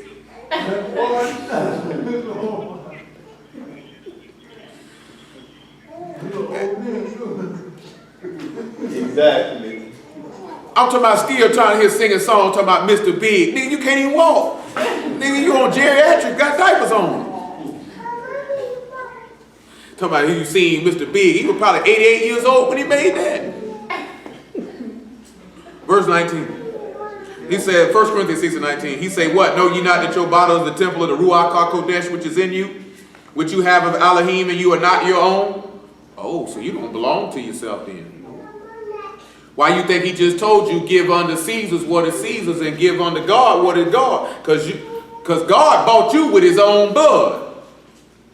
You know what I'm talking about? So I mean, I paid for you. I redeemed you. I bought that. That's mine. So when he telling you that is, live your life for him and give that to him. You know what I'm saying? What you care about all that stuff for? That's why he told you, I counsel thee to buy gold from me tried in the fire that you might be rich. You know what I'm saying? Man, that bucking them people on them couple $100 or couple $1,000 for taxes, man, it ain't even worth it. You know how many Israelites would tell us, oh, so you tripping, bro. You telling people to pay their taxes. You got them loaded into the system. I've been telling people, do what the book say. Man, say, pay it, nigga. What the problem? If you got a good accountant or you got enough sense, you know how to work it the way you can get most of that stuff back. You know what I'm saying? A lot of them white folks, boy, they know how to work that tax system and get that money back. You know what I'm saying? You know what I'm saying? We don't look into that type of stuff. You know, but that's dealing on the tax bracket on another level. You know what I'm saying? You talking about athletes, that's a whole nother tax bracket. Most of us ain't never gonna see that type of tax bracket. You know what I'm saying? But it make good sense to, if it's certain things you doing, to look in the tax bracket you in to see how you can get allowances and deductions to try to get more of your money back. Cause that's what Caucasians do every day. See, that's the difference between us and them. They seek that stuff out to find that stuff out. You just be like this here, man. Shoot, man, who gonna let me claim a child? That's it. You know what I'm saying? They looking for tax breaks and tax shelters and all that type of stuff. And you be like, shoot, my nigga, you can claim little Billy over here. I'ma claim this one over here. That's all we looking to do. So you can get a little income tax check and front like you balling and be broke by the middle of March. You know what I'm saying? They say you got the check in February, broke by March. Brought you a new car, they repossessed it by June. You know what I'm saying? But now you know niggas do this here now. Niggas say they you know you ain't got the money to pay for the note, but that income tax check hit, boy, you be like, shoot, boy, I'm finna ride clean, boy. I'm gonna go get this Lexus, boy. Niggas say how much the note gonna be? About 500. Nigga, don't you say you only make 500 a week, but I'm saying I'm be riding clean though. You know what I'm saying? Riding around, ain't got no gas in his tank, can't even pay for the oil change. You know what I'm saying? And next thing you know, he parking the car to grandma's house.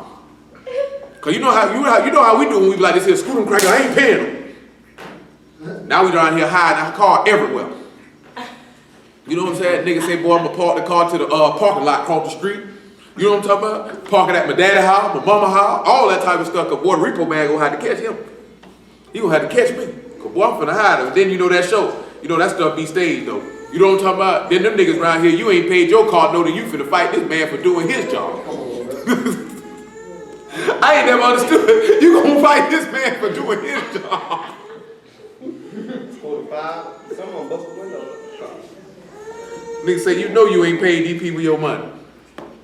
Nigga like this here, man, I seen one, he said, I know my bill up to date. He said, I paid my note. They said, well, you ain't paid that note. Them people wouldn't be around here looking for your car, nigga. Nigga said, I've been seeing the tow truck man ride past here every night for a week. Hey, I ain't mad at it, because that's how we do, boy. See, I told you, me and Lil Muffin told you, we gonna teach you how to be black. So you don't know how to be black yet. I'm talking about teach. Because you know how we feel, boy, we'll pay you when I got it. You know what I'm talking about? All this here talking about, man, they said, nigga, you'll get it when obviously I ain't got it. And when I get it, you'll get it. So that means like this here, if it's something else I gotta do, you getting bucked, because I'm finna go ahead and do this here. You know what I'm talking about? Nigga say, I gotta go pay for this right here, but this bill right here do. You bucked. You know what I'm talking about? See, that's what black people do. See, T ain't got there yet. She ain't got there yet. I'm bucking. I'm telling you, that's when you know you full-fed black right there, boy. You're like this here, boy, you know you got a bill coming up. I need to pay this here, but boy, something came up. You know what I'm saying? I need to make this move.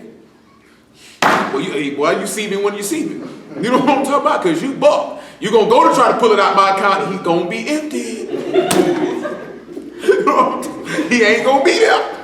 You ain't going to be able to pull. I'm going to leave just enough money in there so they don't close him out. Because you're going to try to pull him out. It ain't going to be there. It ain't going to be there. You know what I'm saying? That's what we do on them car notes. Be like this here, man, I ain't paying these crackers no more. They get it like that. And you like this here, I ain't paying, I'm bucking. You know what I'm talking about? I'm telling you.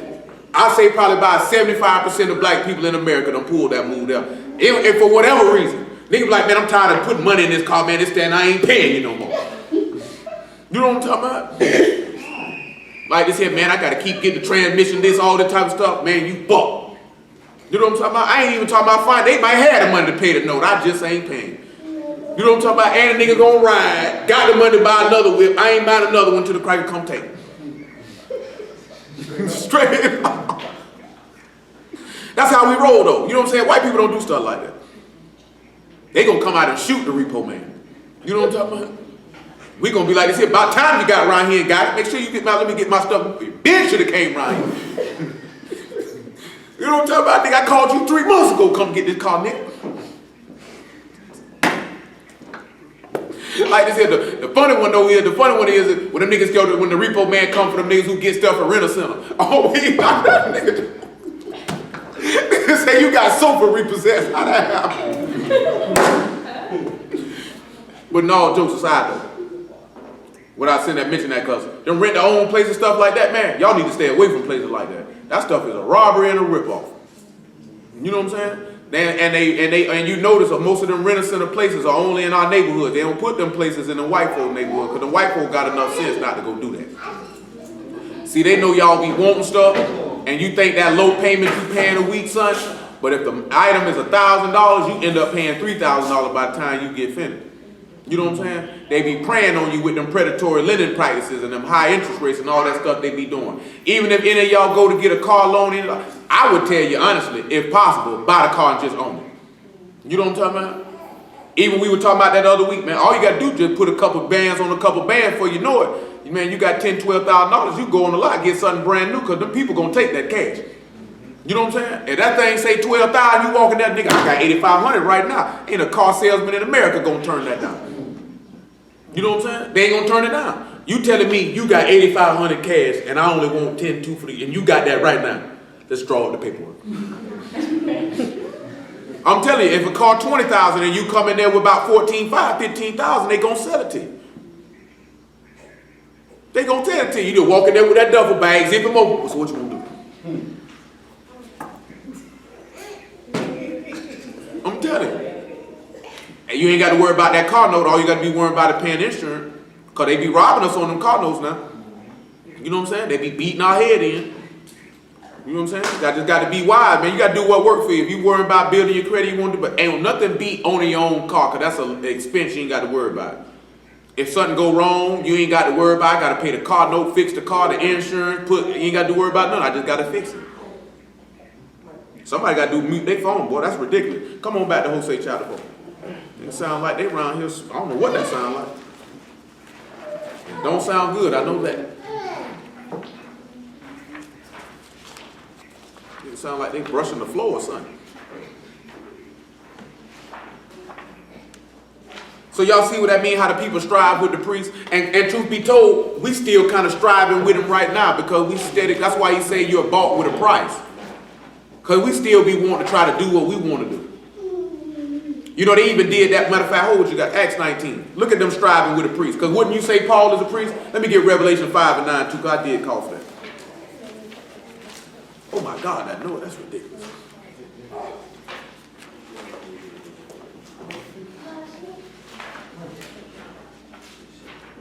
I'm telling you, dog, sure, I won't be mad at you, you know what I'm saying? When I was telling you earlier, though, I'm full-fledged black boy. I don't care nothing. I'll buck a bill. Straight up. I'll buck. You know what I'm saying? You get it when I get it. Well, I'll buck. Buck the ones you can buck. Yeah, you buck the ones that's got to be paid, you paid. And if it's non-essential, you buck. I'll catch you on the next go-round. You know what I'm talking about? What you gonna do? Lock me up? You know what I'm talking about? They been stopped doing debtor's prisons. Shoot, I'm in a debtor's prison now messing with you people. You know what I'm saying? I'm for real though, man. Because I know it be like that sometimes, man. That's how you do it. I told you, we're going to teach T how to do it. Buck. Buck. You'll get paid after a while. You work a payment plan out, but you buck right now, though. Shoot, ain't no shame in it. I bet you every person in here done buck the bill collector. Straight up. Straight up, you'll get it when I get it. I just think about Miss Rose. Renter Center call her about a washing machine. Miss Rose say, look here, nigga. If I had the money, you would have been paid. Don't be calling my house talking about, am I going to pay you? Obviously, I ain't got it. And hung up. I said, only black people cut somebody out by their money. Because she said some other things besides that, of which we cannot repeat at this time. You know what I'm talking about? But boy, she went off. Well, I done had them people call me talking about, yes, are you such and such?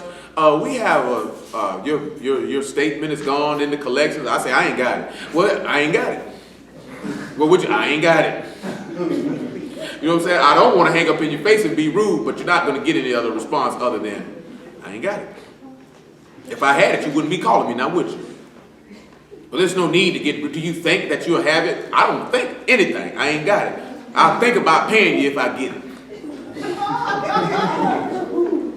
You know what I'm saying? Of course you don't want to be like that. You don't want to get yourself, but I mean, that's just how it is though. I would advise everybody as quickly as possible when you're able to eliminate all your debts. You know what I'm talking about? And be debt free. And then don't do things that would allow you to incur debt. That's one of the things that I would taught and learn. Why even go and incur debt? You know what I'm saying? Why do that? Why have a car you own and trade it in to get a car for a car note? That's retarded. You know what I'm saying? So you had no bill and you gonna get rid of no bill for a bill. You know what I'm saying? I mean, if I'm talking about people talking about actually taking the bucket and trading it in. The bucket's still good. Now, if you want to go get that, no, I ain't gonna have a car I paid for and then now I don't have a car note and then I'm immediately take the car that's paid for to go get a car note. That doesn't make any sense. When if I got this car that's paid for, then I could just save my money for a little while and just go buy another car and that one be paid for. You know what I'm saying? And see, when I was 19, man, the lady at the bank was like, she was like, you want to get see about applying for a car loan? She said, but I'm going to ask you a question first. I'm like, all right. She said, would you rather pay a car note and be able to possibly maybe switch cars or get a lease? Or would you rather own your car and have no debt? I said, I'd rather own it and have no debt. She said, well, then that's how you roll. And then she started showing me this is what you do. You know what I'm saying? About the only thing that you should be in debt on is if you seek to go buy a house. I can understand you got a debt in that fashion. I'm not going to say it's a big, great investment like it used to be. It is an investment. I could understand taking on that kind of debt. But you got to look at certain things you saying you take it on. Like, should I take this debt on? Is it worth me owing these people and all this other? And if it's not, don't do it. Most of the things that we can purchase, if you just be patient and save your money, you could get it and pay for it outright, and you won't got to have no finance charges. You ain't got to be paying no. You ain't got to do it. We just don't have the patience because I want it right now. You know what I'm saying? Hey man, 2-3 months, man, you can want it right now and never have to pay these people a coin after you done paid them. And you know, that also comes from us selling drugs too, man. You selling drugs, man, I ain't paying, nah, I want this knocked out. You know what I'm saying? I'm gone, I'm done, I ain't got to see you, talk to you no more, you ain't got to call me, I ain't got to see you. That's going back to what we were talking about. The servant is the borrower, the borrower is a servant to the lender. I don't want to be working for you, man. Getting up every day to pay you off. Straight up. You know what I'm saying? No, man. No, that's not what happened.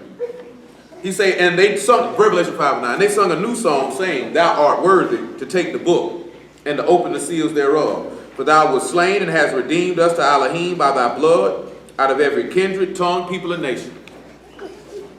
And thou hast made us under our power kings and priests, and we shall reign on the earth. Now you sit back and look at it, because y'all already know this from Isaiah 61. Hamashiach came to make you priests. Let's sit back and look at it. So if you're a king and a priest, and what tribe is the priest? And what does Levi mean? Go ahead. What does Levi mean, gentlemen? To be joined. It means joined to. So if you are joined to a Mashiach and you are one spirit with him, then you would be a priest. So that means when we go sit back and look in Acts chapter 19 with Paul, we would see that Paul is a priest. And we would see these people striving. I don't know who this is making that noise, man. They got to do something with it. Mute their phone or something. I don't know what them niggas doing. And I said it about 7 times. I got tired. I just had to ignore it.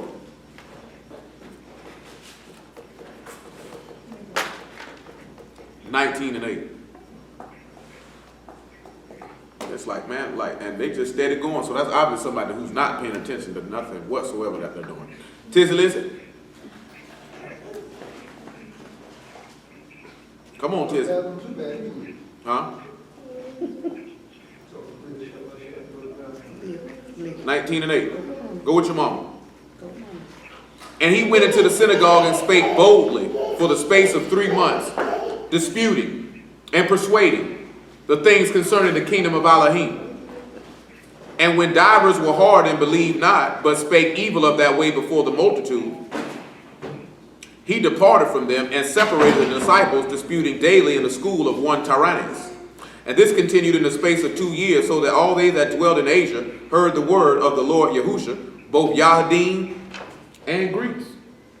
So you see right there, you don't think the people were striving with the priest, they were striving with Paul everywhere he went. They were striving with him not because he was a bad boy, but because he was preaching the Lord. Because they were striving with the Lord. Anybody who hates the Lord is going to strive with somebody who speaks of him.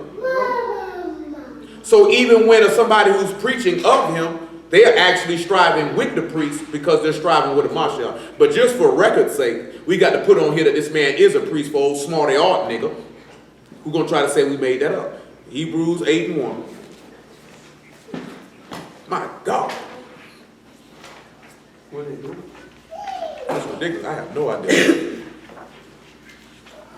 It's like it sounds like somebody who's just rubbing a broom across concrete.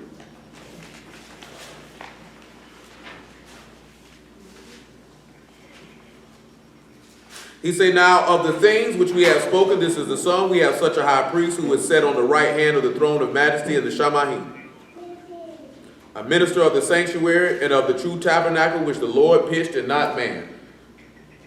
And we could go to many other instances when they asked him, what about the resurrection and healing people and all, they were striving with the priest. You know what I also go back to what we read in the law about Genesis 48, when Joseph said that shepherds were abomination to Egyptians. You know what I'm saying? The priests of Yahuwah are abomination to sinners. I seen somebody say this today. They said that it was a quote from Jimmy Carter. I'm going to see how y'all feel about it. Jimmy Carter said that Jesus taught by, of course we know that Jesus didn't teach anything. You know what I'm saying? But he's saying the Lord. He's referring to our Savior, but calling him by our idolatrous name. And it's how wicked that he was trying to pull it when he did it. He said Jesus taught many things and said many things, but yet he did not condemn homosexuality one time. You know what I'm saying?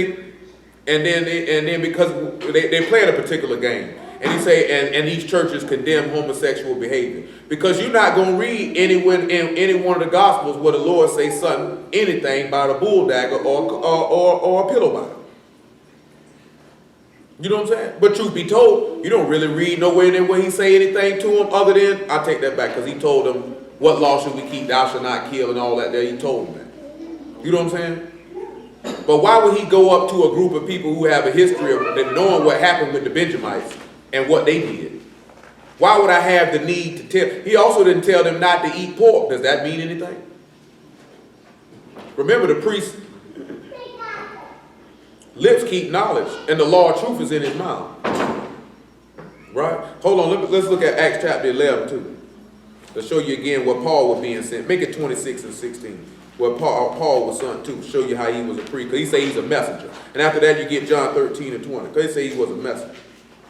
See, the thing was, what they were trying to insinuate, and the worst part was it was a black person who's trying to stamp it, is, okay, if the Lord didn't say nothing directly about people being a faggot, you know what I'm saying?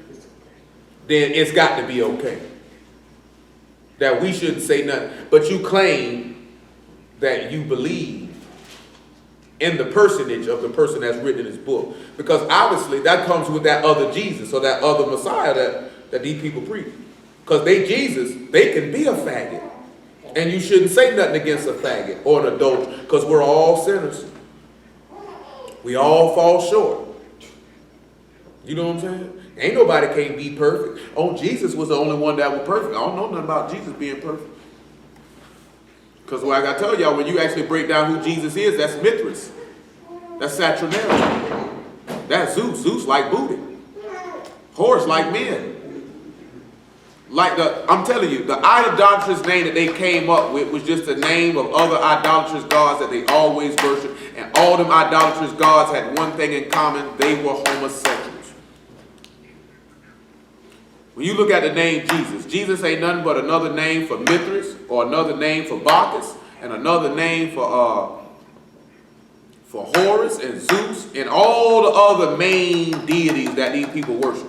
That's why people always quick to screen see his story is like theirs. You know what I'm talking about? That's why they did that, because they knew that that was one and the same. They know Yahusha is different from Horus and all this type of stuff. That's why they threw his name on that. And also they kind of did that to allow those pagan Greeks and Romans and Latins to identify with the religion that Constantine was trying to give them. Like I told you, they even put that in the 48 Laws of Power. Like when Constantine came up with Christmas and merged it and all this type of stuff. Because they knew that the word of Yah was spread throughout the whole earth. The gospel of Hamashiach was spread. You know what I'm saying? And he thought he was going to lose hold on his kingdom. So what he did was let me co-opt this character. Give him a name that we want to give him. Give him characteristics that we want to give him. Put that name on it, repackage it, and rebrand it as the God of this book that all these people are going after. You know what I'm saying? And that's what they did.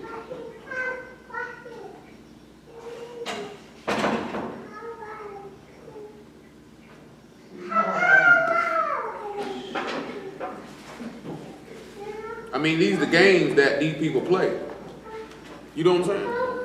And that goes back to what I was talking about, where you were calling on the man, or you thought you were calling on the man, and you wondering why he never hearkened to you, because you were never calling him. You were calling Mithras, you were calling Zeus, you were calling all these other deities. So it ends up doing what? It keeps you separated from the power that will sustain you. Which does what? Well, it don't matter what they pray. They put it this way. If your name Terrell, and somebody's saying, hey Billy, hey Billy, hey Billy, do this, do that, you're not gonna listen. Nigga, you're not talking to me.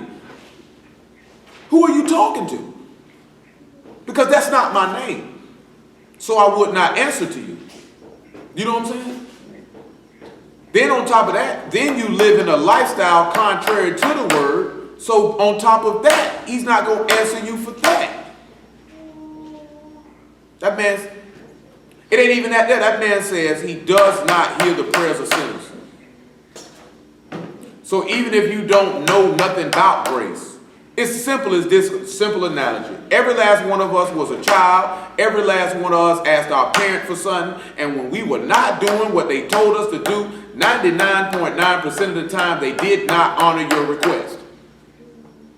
You know what I'm saying? So why would you turn around and be disobedient, and contrary to the commandments and instructions of your Father in heaven, and then expect him to reward you for disobedience. You know what I'm saying? This is what Jesus do for them. That's why they like Jesus. Jesus rewards you for disobedience. Every last one in here, y'all that got children, know full well you will not reward any of your children for disobedience. It reinforces that they can be disobedient and still get rewarded. What motivation, what drive, what incentive do I have to be obedient if I'm going to get what I want regardless? So what incentive would you have to serve the Most High if you can sin and your request still get honored? See, you know what ends up happening? We live filthy, we live nasty, we call ourselves praying to God for something, we end up getting what we want. You know what I'm talking about? And we like this here, oh boy, that was the Lord right there, boy. He heard me, boy. I wanted a new car, you got a new car. Thank you, Jesus, he heard my prayer.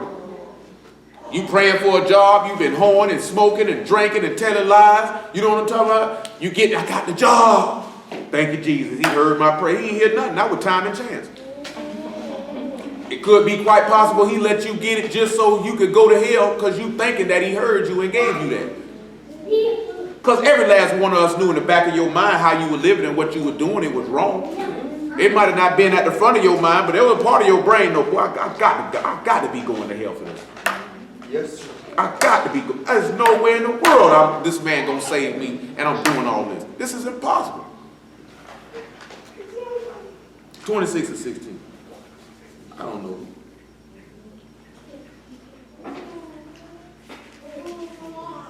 But rise and stand upon thy feet, for I have appeared unto thee for this purpose, to make thee a minister. If he made him a minister, that means he made him a servant. And a witness of both of those things which thou hast seen, and of those things in which I will appear unto thee. Deliver thee from the people and from the heathen, unto whom now I send thee. To open their eyes, to turn them from darkness to light, from the power of Satan to the power of Elohim, that they may receive forgiveness of sins and inheritance among them which are sanctified by faith that is in me. Does it sound like he sent Paul?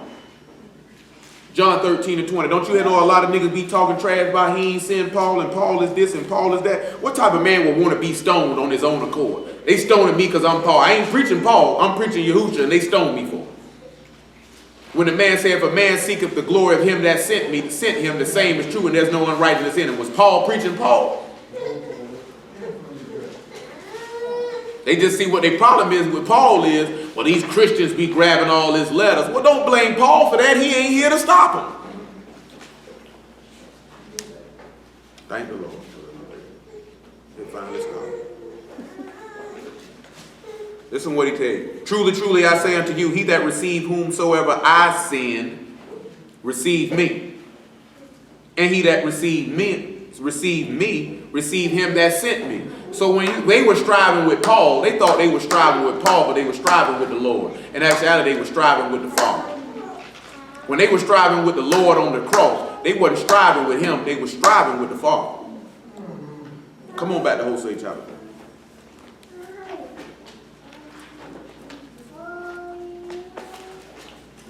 Now let's look at verse 5. You see like how they were striving with the priest, because we dealt with that a long time ago.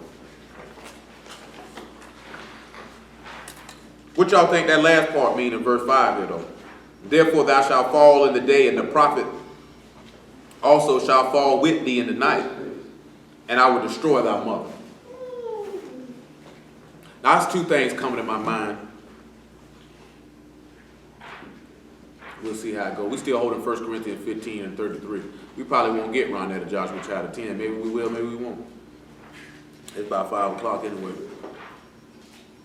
What you think that could mean about therefore shalt thou fall in the day, and the prophet also shall fall with thee in the night, and I will destroy thy mother. Basically, her Messiah, was crucified and then destroying the mother probably could be seen. But who was the mother? Look at Glover.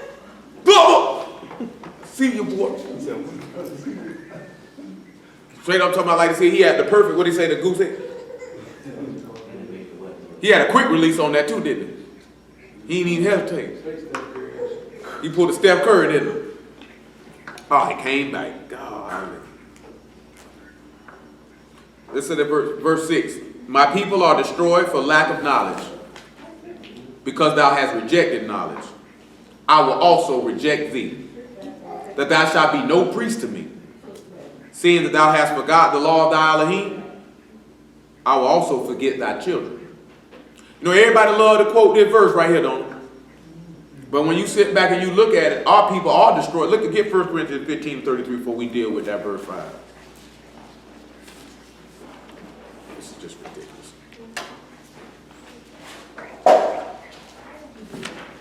You know that's serious because I can hear it without it on my ears.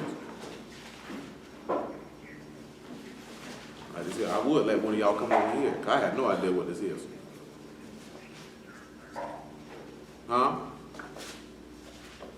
Oh, thank the Lord, it stopped. 1 Corinthians 15:33. Be not deceived. Evil communications corrupt good manners. Now, I done told y'all this many times, man. Don't let nobody lie to you. King Solomon, the example. Boy, who you keep around you, boy, I'm telling you, it's going to get you. That goes back to what we always talk about in Proverbs. Don't be around a furious man unless you get a snare to your soul and you become like him, because that stuff's going to happen to you. Evil communication corrupt good manner. You hang around sinners and people who contrary to the word long enough, that stuff going to come apart on you. Don't think that it's not. That's just what we were talking about last night. If you be around, you hear people say this all the time. Successful people have people who successful with it. Even when you was in the street, you'd be like, say, man, don't have niggas around you who ain't making no money. Because if you got people around you who ain't making no money, you ain't going to make no money. You know what I'm saying? If you got people who got a loser mentality around you, you going to be a loser. So if you think you saying, I'm not a sinner, and you going to have sinners around you, you think you're not going to become one too? Or you think you just strong enough to where their behavior won't influence you? So the only thing that can come about it is you a sinner, you a loser, you a drunk, you know what I'm saying? All that type of stuff. You would have to separate yourself from that. Because eventually it's going to, it's mentally strong. See, we could be strong in one area and all that came back. And then they come back and get you. And the word part was somebody called who dropped. They called back with that.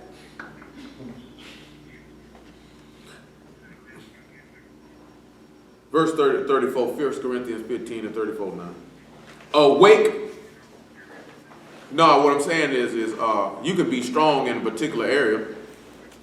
Let's say this here, right? Like, when we were coming up, man, a lot of our friends snorted cocaine and smoked booze. I'm not doing that under any circumstance. You know what I'm saying?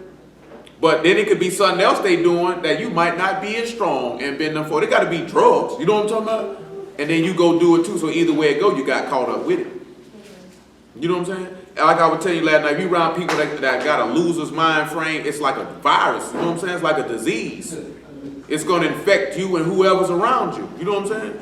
If you say you infected with the righteousness of Yahushua HaMashiach and the word, then quite naturally that would infect whoever's around you. You would spread it. You know what I'm saying? But if you around sinners and they're infected with death, then what you think they're going to infect you with? They go there, as a matter of fact, speaking of an infector, he has arisen. Keep that nigga over there. I ain't trying to lose no muscle mass. Ain't be able to go to the gym. Huh? Yeah, it'd be a lot of more. Verse 34, 1 Corinthians 15. Awake to righteousness and sin not. For some have not the knowledge of Elohim. I speak this to your shame. And ain't that what he was saying? Don't you think to be rejected by God, that's shameful? When you look at our people right now, that's why we are no priest to him, because we have rejected knowledge. You know what I'm saying? Look at 2 Timothy 4:1 again. Let's look what he said. This is what's going on. My God, this is good. It sounds like something like an industrial plant.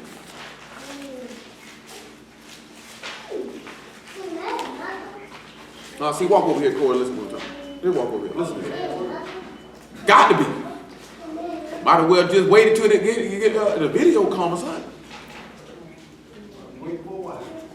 I'm telling you, you're gonna have to teach Lil Muffin. Not no scratching? I don't know what that is. You're gonna have to teach Lil Muffin. I told Lil Muffin that the other day, you're gonna have to teach her how to do that. That boy, we about 10 videos back. Huh? Truth be told, probably about 15. Huh? Yeah, it's about that many. 10 is a stretch. No, it's probably about 12. No, it looks. I ain't even being funny. It's probably about 12. Okay, I'm gonna look and see. We're gonna just put this to rest right now, sir. Just put this to rest right now. 2 Timothy 4:2. Preach the word. Be instant in season, out of season. Reprove, rebuke, exhort with all long suffering and doctrine.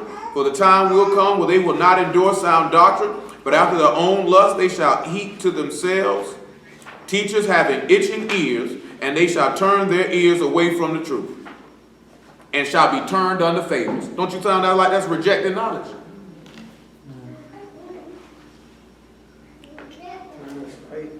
And when you sit back and you seen them striving with the priest, don't you know they were rejecting knowledge? We just read this last night, right? We'll read second epistle of John on the same matter. But if you don't, and then get you John 3:33.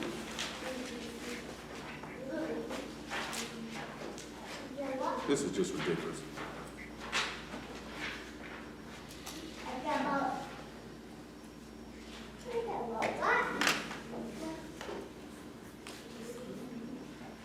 Verse 9 of second epistle of John.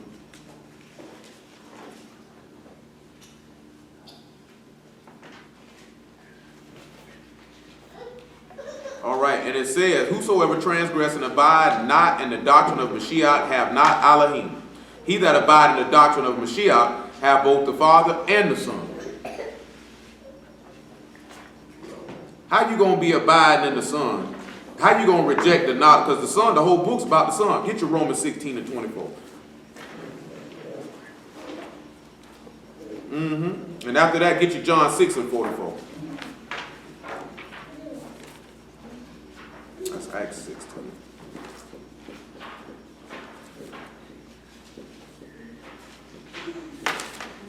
I didn't even breathe in at all. 16-25. We got a KJV, but after a while, we're going to get rid of it.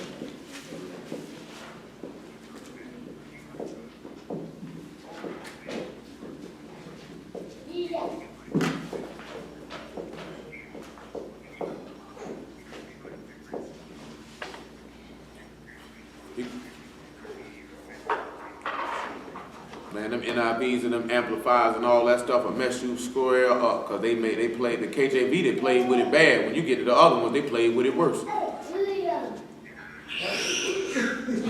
All right, Romans 16:25. Now to him that is power to establish you according to my good news, and the preaching of Yahushua HaMashiach, according to the revelation of the mystery, which was kept secret since the world began, but is now made manifest by the scriptures of the prophets, according to the commandment of the everlasting Elohim, made known to all nations for the obedience of faith. You know what I'm saying? So that means the whole time, the whole book, the knowledge of the book was about one particular person. So that everybody on the earth could get the knowledge of faith.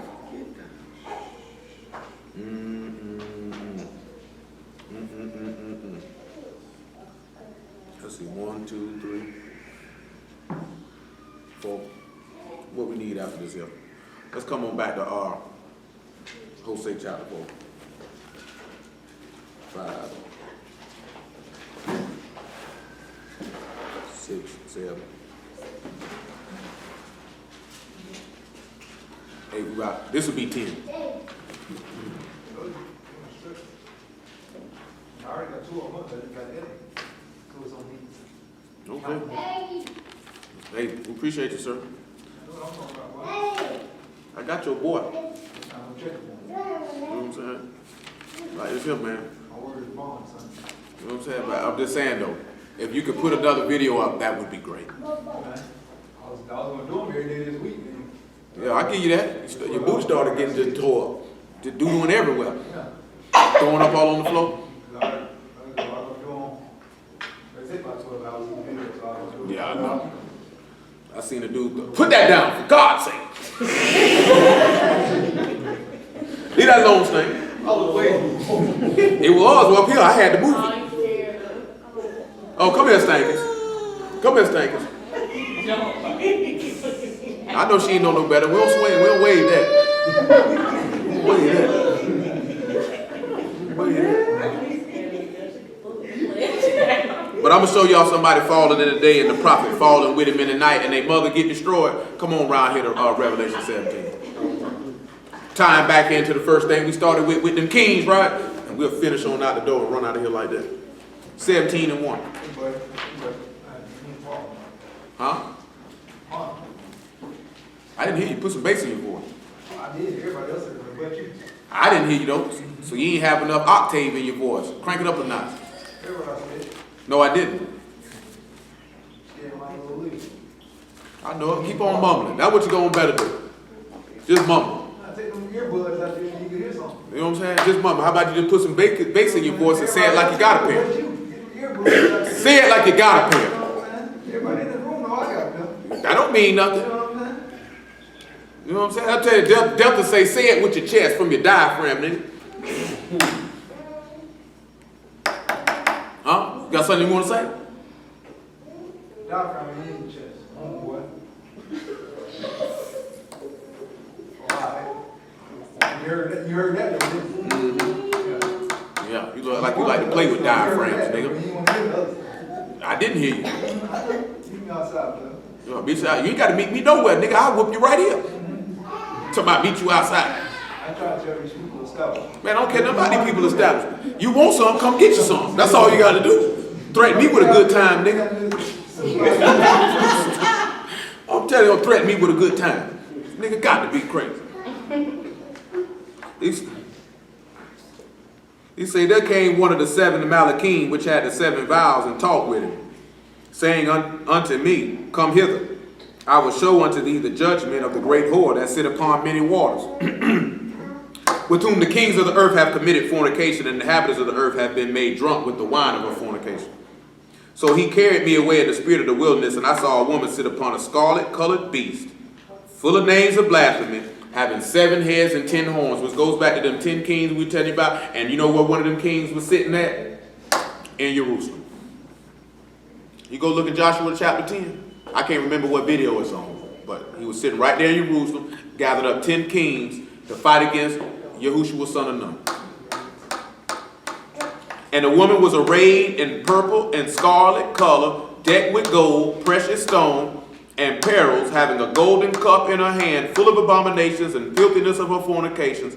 And upon her forehead was a name written, Mystery Babylon the Great, the mother of harlots and abominations of the earth. And I saw the woman drunken with the blood of the Kodesh ones, and the blood with the blood of the martyrs of Yahushua. And when I saw her, I wondered with great admiration.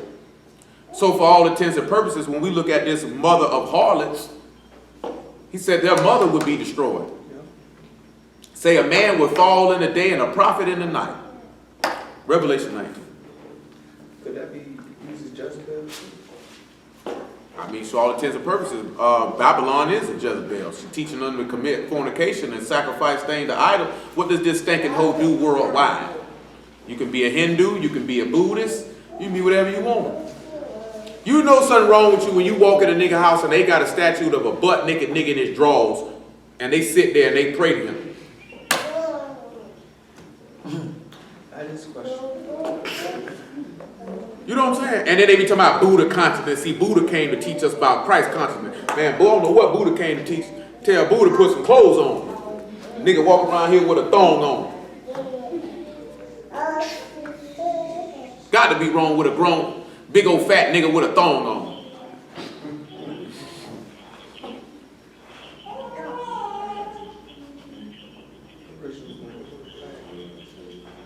Absolutely, but my whole thing is though, that's true indeed. That's true indeed. My whole thing is this here though. How I'ma pray to a nigga who's sitting with some drawers on with his leg cocked wide open? This nigga is naked with his legs open, squatting, smiling, Good time. smiling.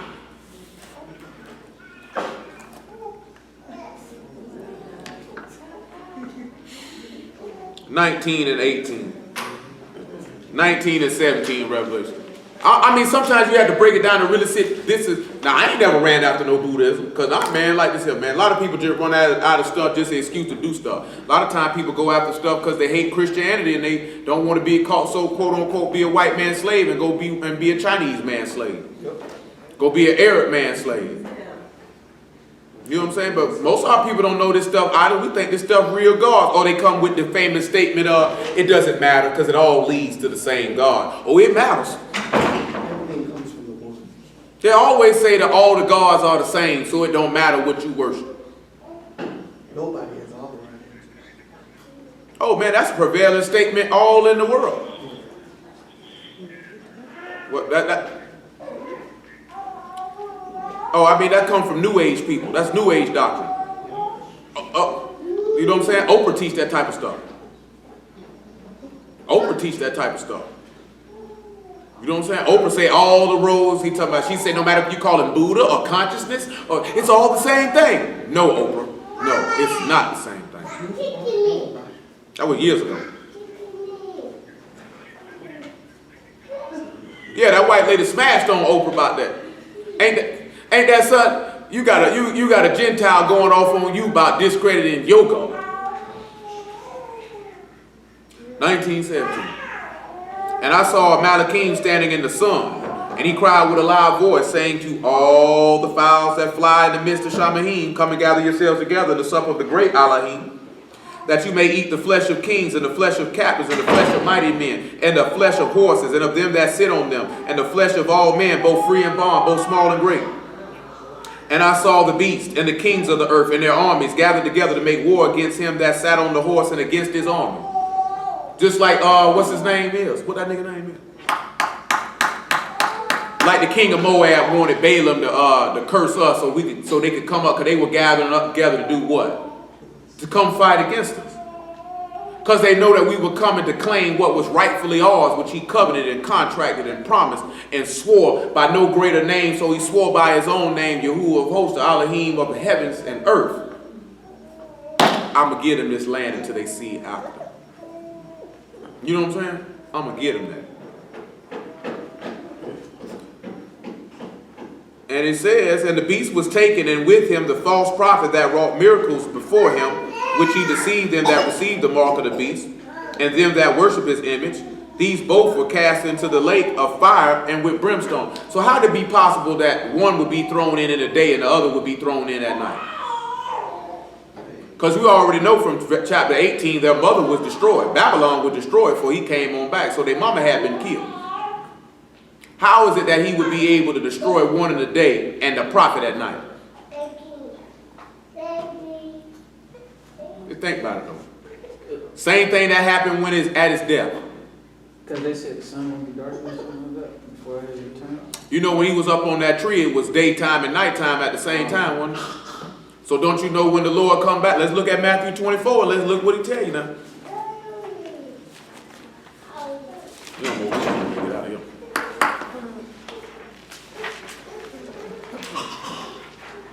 20 and 27. 24 and 27. Let's hear.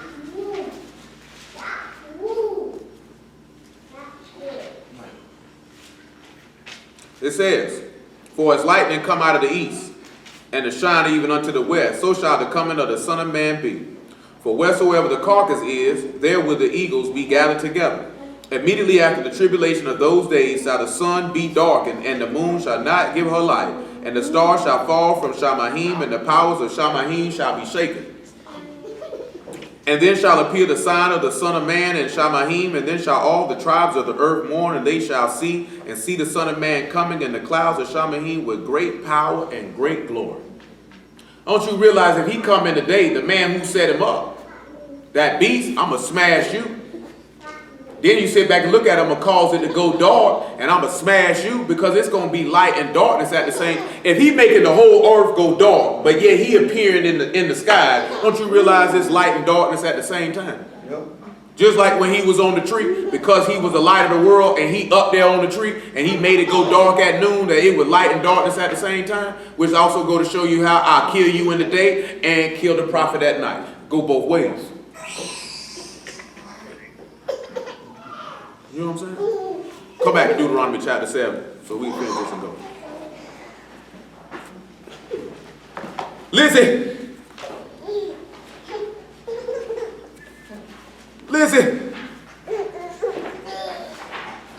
About verse 25 or 24 again. Lizzie.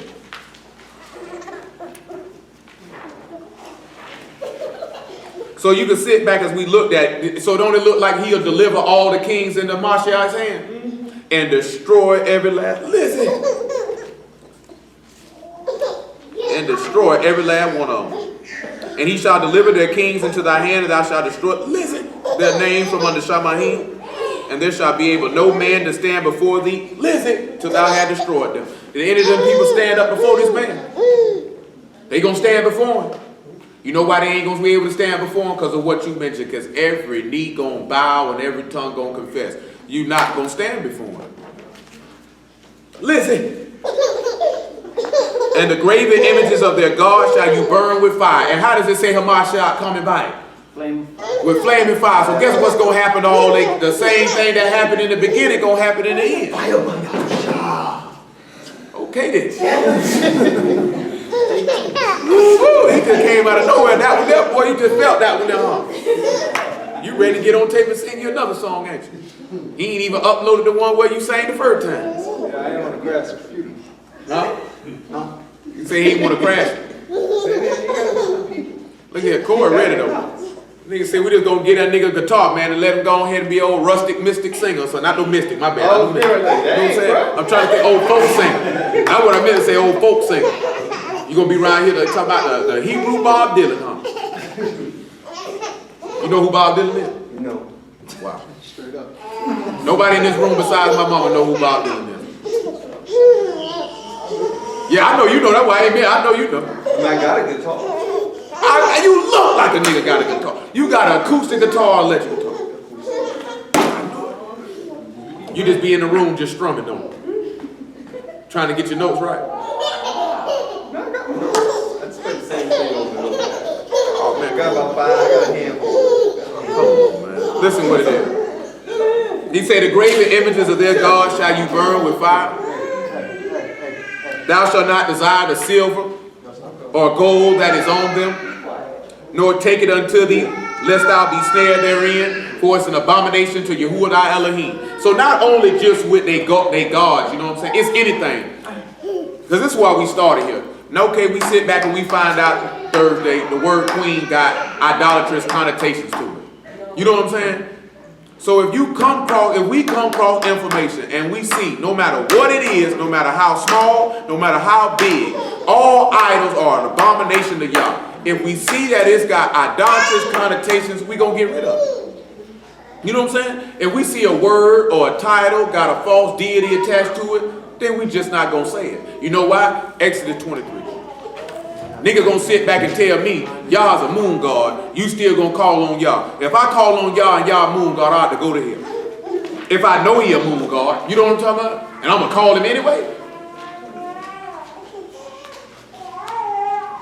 Book. 23 and 13.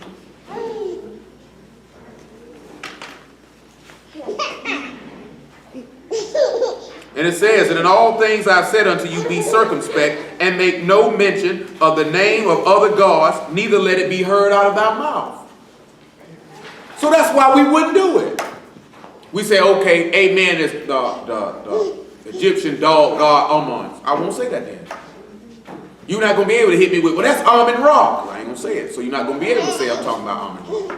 You know what I'm saying? If Queen is talking about a banshee and a spirit and a howling fairy, you know what I'm talking about? Well, then I wouldn't say that then. You know what I'm saying? I don't deal with that type of stuff. Come on back to but I told you the same nigga that kicked and fought against me with that wears Nikes and don't think there's nothing wrong with it. Like I say, we know Nikes is we knew that's in high school. You know what I'm saying? So, oh, that's a Greek god, brother. I know you probably didn't know. That's a Greek god, man. Greek goddess of victory. It's a lot of them. Like I told you, Tennessee Titans, they knew what they were doing. You know what I'm talking about? These people know what they be doing.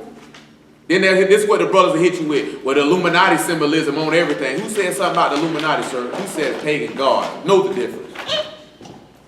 Know the difference. Listen what it said, verse 26. Neither shalt thou bring an abomination into thy house, lest thou be a cursed thing like unto it. But thou shalt utterly detest it, and thou shalt utterly abhor it. It is a cursed thing. See, for most Hebrew Israelites, man, that's not that serious to them. He say any idol you would hate, you wouldn't even bring it into your house. You know what I'm saying? So when we looking about bringing it into your house, we actually even talking about your actual house, meaning your body. I don't even want them words to resonate in my heart. I don't want them words to come out of my mouth, much less to bring a cross or things of that nature in my house. I meant to go about this to, hold on. Okay. I meant to hit this last night because me and T were talking about this. Like, you know what I'm saying? Like niggas coming up with graven images. Like niggas around here, they put menorahs on their clothes. You know what I'm talking about? Menorahs all in they sitting like, you ain't supposed to do nothing like that. A menorah, that candlestick. You know what I'm saying? But that ain't nothing but another graven. Like, why would you do that? You know, it ain't a sin to have the man name written in letters on your clothing, but some niggas will take that and that's their idol. Like, it's like to say, like, most of them have idols. Like, see, you go in most of these Christian churches, I can't speak for no Israelite spot, I ain't never been in. They'll have the pastor and his wife photograph all in the building. You know what I'm saying? That's a graven image. You can't go in nowhere in the book and see talking about, well, I got chief rabbi or chief priest such and such picture on the wall. You know what I'm saying? You ain't finna bring no pictures of the Lord in your house like these niggas be having. It's Nathaniel 7. You know what I'm talking about? They talking about this is Yahweh Shai, this is Jesus. And they got a t-shirt with this nigga face on. Ben Ami dudes, they had this picture up in their house. Woo! You say Ben Ami, the people who follow Ben Ami and Demona Israel actually got his picture hanging up in their houses. You know what I'm saying? He's not worth knowing. You know what I'm saying? But that's bad for business. Matthew 5:17, that's bad for business. You know what I'm just talking? I mean, you talking? I'm not telling you that having pictures up in your house is an idol, but there's certain things that's not supposed to be done outside the synagogue, and then certain things that you know pertain to the word. You ain't got no business drawing pictures of them. Why would I draw a picture of menorah and put it on my shirt? Why would I be sitting here? Why would I sit here and have a menorah and a shofar sitting right here? That doesn't make any sense. Think not that I come to destroy the law. I come not to destroy but to fulfill. For truly I say unto you, till Shamahim and earth pass, one jot or one tittle, shall in no wise pass from the law, till all be fulfilled. Whosoever therefore shall break one of the least commandments and teach men so, he shall be called the least in the kingdom of Shamahim. And the same, he said, but whosoever shall do and teach them, the same shall be called great in the kingdom of Shamahim. For I say unto you that except your righteousness shall exceed the righteousness of the scribes and Pharisees, you shall in no case enter into the kingdom of Shamahim. Praise ye Yah for Yahushua HaMashiach in the world. I get a pen from somebody, please.